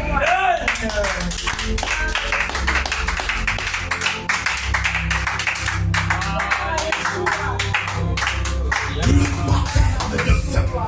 n'y a que Jésus seul. Voilà pourquoi, mes amis, je vous en prie, si vous saviez mon cœur, je suis être en toute humilité, aimez-le. Je vous en prie. Parfois, même quand je vous reproche, je parle à quelqu'un. Honnêtement, si vous restez avec moi pendant longtemps, vous allez voir que ce n'est pas pour votre mal en fait. C'est parce que je vous aime. Amen. Je vous aime tellement. Moi,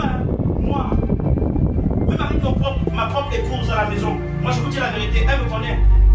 Je ne sais pas, c'est comme ça que Dieu m'a créé. Je ne sais pas moi qui fais. Quand tu dis quelque chose qui est contre la parole de Dieu, ne regarde pas ton âge, ne regarde pas qui tu es, je ne regarde pas que tu es bishop, je ne regarde pas que tu es pasteur. Si tu veux, on va avoir des problèmes. On va avoir des problèmes, là, je vais te dire la vérité. Mais je ne vous demande pas, c'est pas moi qui veux, c'est Dieu qui m'a fait comme ça. Et je ne peux pas faire quelque chose que Dieu ne me demande pas de faire. Et si vous demandez à Dieu, demandez pas à Dieu qui je suis. Priez Dieu, je vous en prie parfois. Ceux qui s'approchent parfois de moi, priez d'abord. Demandez pas à Dieu, Seigneur, qui est cette chose-là qui crie beaucoup, qui ne va pas trop. Je pense que le témoignage de Dieu, pour vous, me concernant, ça vous aidera à pouvoir savoir si vous vous approchez de moi ou pas. Vous comprenez? Sinon, ça sera compliqué. Sinon, quand moi, parce que ma bouche, c'est trop compliqué. Ma bouche, hein, je ne blague pas. Je ne blague pas avec ma bouche là. Je parle. Parce que mon but, on a vu que Jean ramène le cœur des enfants au père, le cœur des pères en disant race de qui nous a appris à fuir la colère. Alléluia. C'est ça l'évangile. Alléluia. Donc que Dieu nous bénisse. Amen.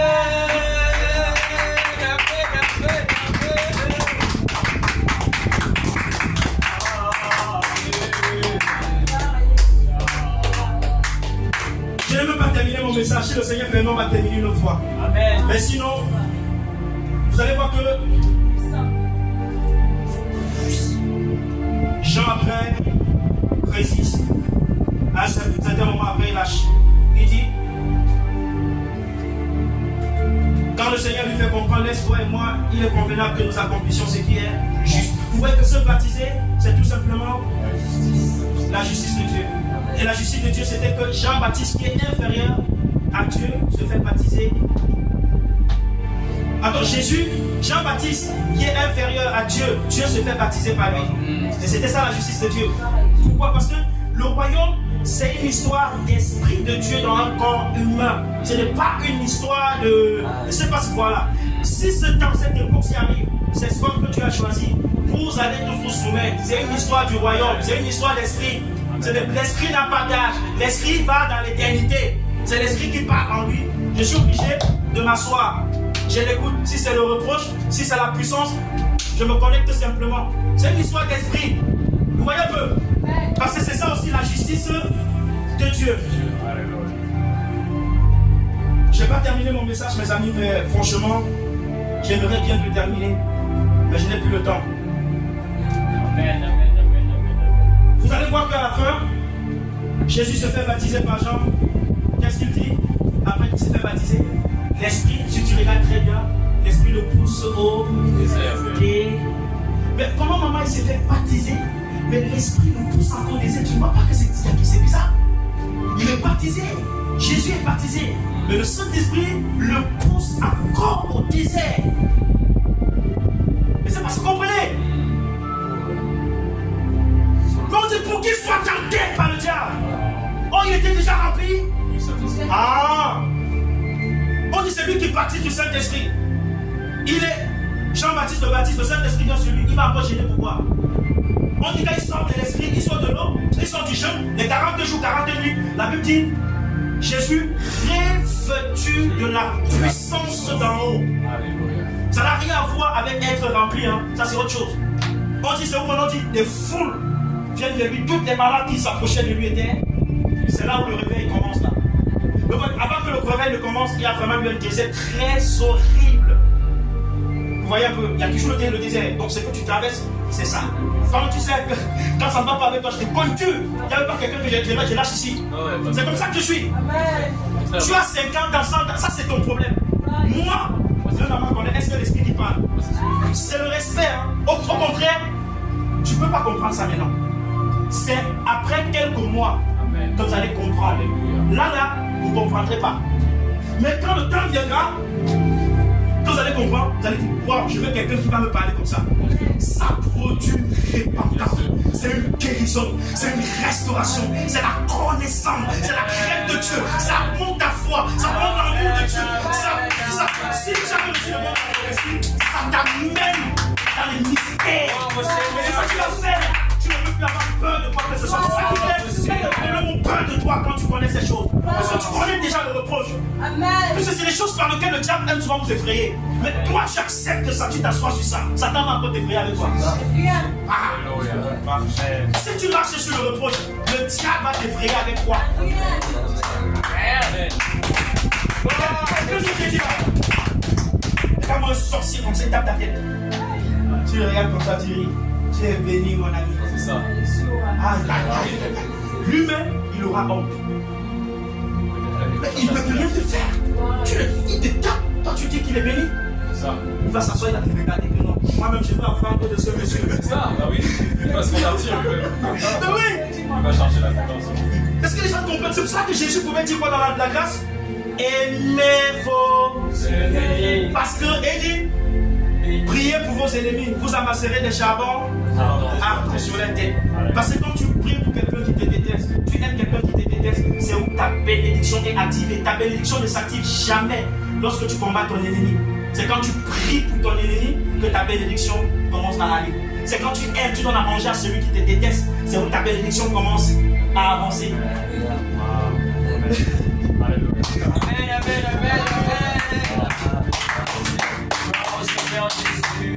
Dieu permettra, on va continuer la suite de cet enseignement si le Seigneur permet. Je n'ai pas terminé, hein. Je vous assure que là, c'est peut-être le quart. Je n'ai même pas fait la moitié, oui, de cet enseignement. Donc de l'enseignement que le Seigneur m'a donné là, c'est tellement puissant. Et Allez pas à pas jusqu'à la fin, on va le faire. Quand le Seigneur va plaider, vous allez connaître réellement qui est vos choix. Et en écoutant ces enseignements, quand Dieu vous donnera, quand vous allez prendre la peine de les écouter pas à pas, on ne pourra jamais vous tromper. Même quand vous entrez quelque part, vous voyez un homme de Dieu agir, vous savez si c'est l'Esprit de Dieu ou pas. Sans même qu'il parle, son comportement, vous allez savoir si c'est l'Esprit de Dieu. C'est ça. Acclame encore le Seigneur. Alléluia.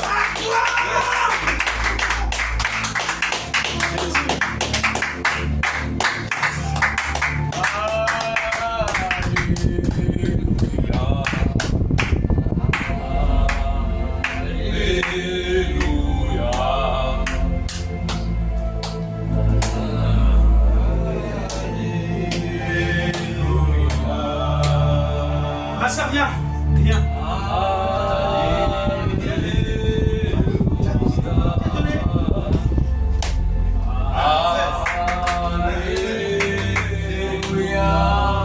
C'est vrai que je me suis tellement essuyé et touché avec ma main. Mais, tu sais ce que je vais te dire? Imagine, je vais te dire quoi?